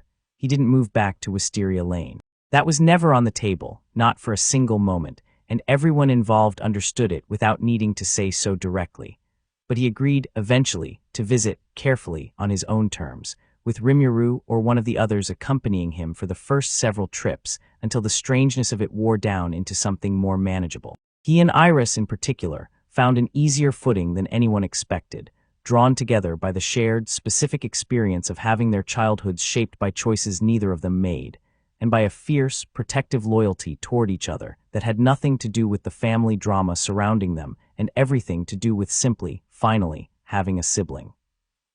You're not what I expected, Iris told him one afternoon, the two of them sitting on the back steps of Wisteria Lane, while Rimuru and James had an awkward, careful conversation inside about something neither of them fully understood, judging by the tension audible even through the closed door. What did you expect? I don't know, angrier maybe, or sadder. Everyone talked about you like you were this tragedy waiting to be discovered. She picked at a loose thread on her sleeve. You seem like you actually turned out okay, despite everything. I did, Harry said simply. Not because of anything that happened here, because of the people who found me after. That's the whole difference, honestly, what happened to me versus who actually raised me. Those aren't the same story. He glanced sideways at her. You're gonna turn out okay too, you know, now that nobody's forcing you to be a symbol instead of just a person. I don't even know who I am without all that, Iris admitted quietly. 11 years of being told I was special for a reason that turned out to be a lie. What's left once that's gone? Whatever you actually decide to build, Harry said. Took me a while to figure that out too. Turns out it's kind of the best problem to have once you stop being scared of the blank space. He nudged her shoulder with his own. You've got time, nobody's rushing you. The reckoning with Dumbledore came last, and came, appropriately, in the same office where the original prophecy had first taken shape a decade and more earlier. Fawkes, watching from his perch, with the particular ancient patience phoenixes seemed to specialize in. "I've submitted my resignation to the Board of Governors," Dumbledore said, without preamble, once Harry had settled into the chair across from his desk. "Effective at the end of this term. I imagine you'll have opinions about the timing." "A little late," Harry said honestly, "though I guess better late than never applies here same as anywhere else. I built an entire structure of trust on incomplete information and my own considerable arrogance," Dumbledore said, "and when that structure began to crack, my instinct, even now, was to manage the story rather than simply tell the truth from the start. I've had 8 years to reflect on the first failure, and considerably less time to fully absorb the second, but I don't believe either failure is one I should be permitted to simply apologize for and continue on as though the office excuses the pattern." "That's fair," Harry said. "I'm not going to pretend I feel bad about it. Nor should you." Dumbledore studied him for a long moment, something almost wistful in his weathered expression. "May I ask you something, Harry?" Genuinely, not as strategy, not as some attempt to salvage anything from this conversation. "Sure. Do you regret it, what happened to you? Knowing everything it cost, and everything it gave you in return, if you could undo the ritual entirely, erase those 8 years, and simply grow up here instead, safe and ordinary and never touched by any of this, would you?" Harry considered the question seriously, the way he considered most things now, weighing it with the same patient care Diablo had spent years drilling into him. "No," he said finally, and meant it completely. "I wouldn't undo it. Not because what you all did was okay. It wasn't, and I don't think it ever will be, and I don't think you should let yourself off easy for it just because it happened to work out. But the people who raised me, the life I built there, I wouldn't trade that for anything, including a version of my life that never got hurt in the first place. That's the strange thing about it, honestly. You can do something terrible to someone and it can still, somehow, lead them somewhere good, and both of those things stay true at the same time. Doesn't erase the harm, just means the harm wasn't the whole story." Dumbledore was quiet for a long moment, absorbing that, and something in his ancient, weathered face settled into an expression that looked, for the first time since Harry had met him, genuinely at peace with an outcome he hadn't fully controlled. "That is," he said finally, "considerably more grace than I have any right to receive." "Probably," Harry agreed, echoing his own words to his father weeks earlier without quite meaning to. "I'm not saying it to give you grace, though. I'm saying it because it's true." The night before Harry returned to Jura, a visit, he'd decided, not a permanent departure. The door between the two worlds carefully stabilized now with proper anchoring wards rather than left to fray unpredictably, allowing him to move between them whenever he chose rather than being at the mercy of another desperate, dangerous ritual. He stood once more in the same forest clearing where everything had begun 8 years earlier, the golden rift shimmering quietly in the moonlight, waiting. Iris had come to see him off, along with James and Lily, the 4 of them standing in an awkward, careful cluster that no longer felt quite like enemies, but hadn't yet settled into anything as simple as family either, something new, still being built, one honest conversation at a time. "You'll come back," Iris said, not quite a question. "Whenever I want to. That's the whole point of doing it properly this time." Harry glanced toward Rimuru, waiting a respectful distance away with the rest of the Jura group, giving the family this last private moment. "Voldemort's still out there. Whatever comes next, I'm not going to just disappear and leave you all to handle it alone. Not because I owe you that, because Iris doesn't deserve to face that fight without backup, and honestly, neither do you two, even after everything." "Thank you," Lily said quietly, and this time when she reached out, Harry let her hug him, brief, careful, the first physical contact between them since the night of the ritual, and it didn't fix 8 years of absence, didn't erase anything that had happened, but it was honest, and it was real, and for now, that was enough. James didn't try to hug him. He simply held out his hand, man to man rather than father to lost child, and Harry shook it, something quietly settled passing between them that didn't need further words. "Take care of yourself out there," James said. "Whatever out there actually looks like. I still don't fully understand it, but I'm glad you found it." "I will." Harry stepped back, toward the shimmering golden light of the rift, toward Rimuru and Banimaru and Diablo, and everyone else waiting for him on the other side of a door that had once torn him screaming from everything he'd known and now, finally, simply let him choose. "I'll see you soon, all of you." He turned and walked toward his family, the one that had actually chosen him, that had never once made him question whether he belonged, that had taken a terrified 5-year-old and built him, patiently, fiercely, into someone who no longer needed anyone's forgiveness to know exactly who he was. and stepped through the light without looking back, not out of anger, but because for the first time in his entire life, he was walking toward home instead of away from it. The rift closed slowly behind him, its golden edges dimming to nothing, leaving the clearing quiet under the stars, and somewhere in a world stitched together out of monsters who'd learned that strength meant nothing without kindness behind it. A boy who'd once fallen from the sky, alone and freezing and afraid, walked back into the warm, noisy, unconditional chaos of the only family that had ever truly been his, not because blood demanded it, but because love, freely given and freely chosen, had built something blood alone never could.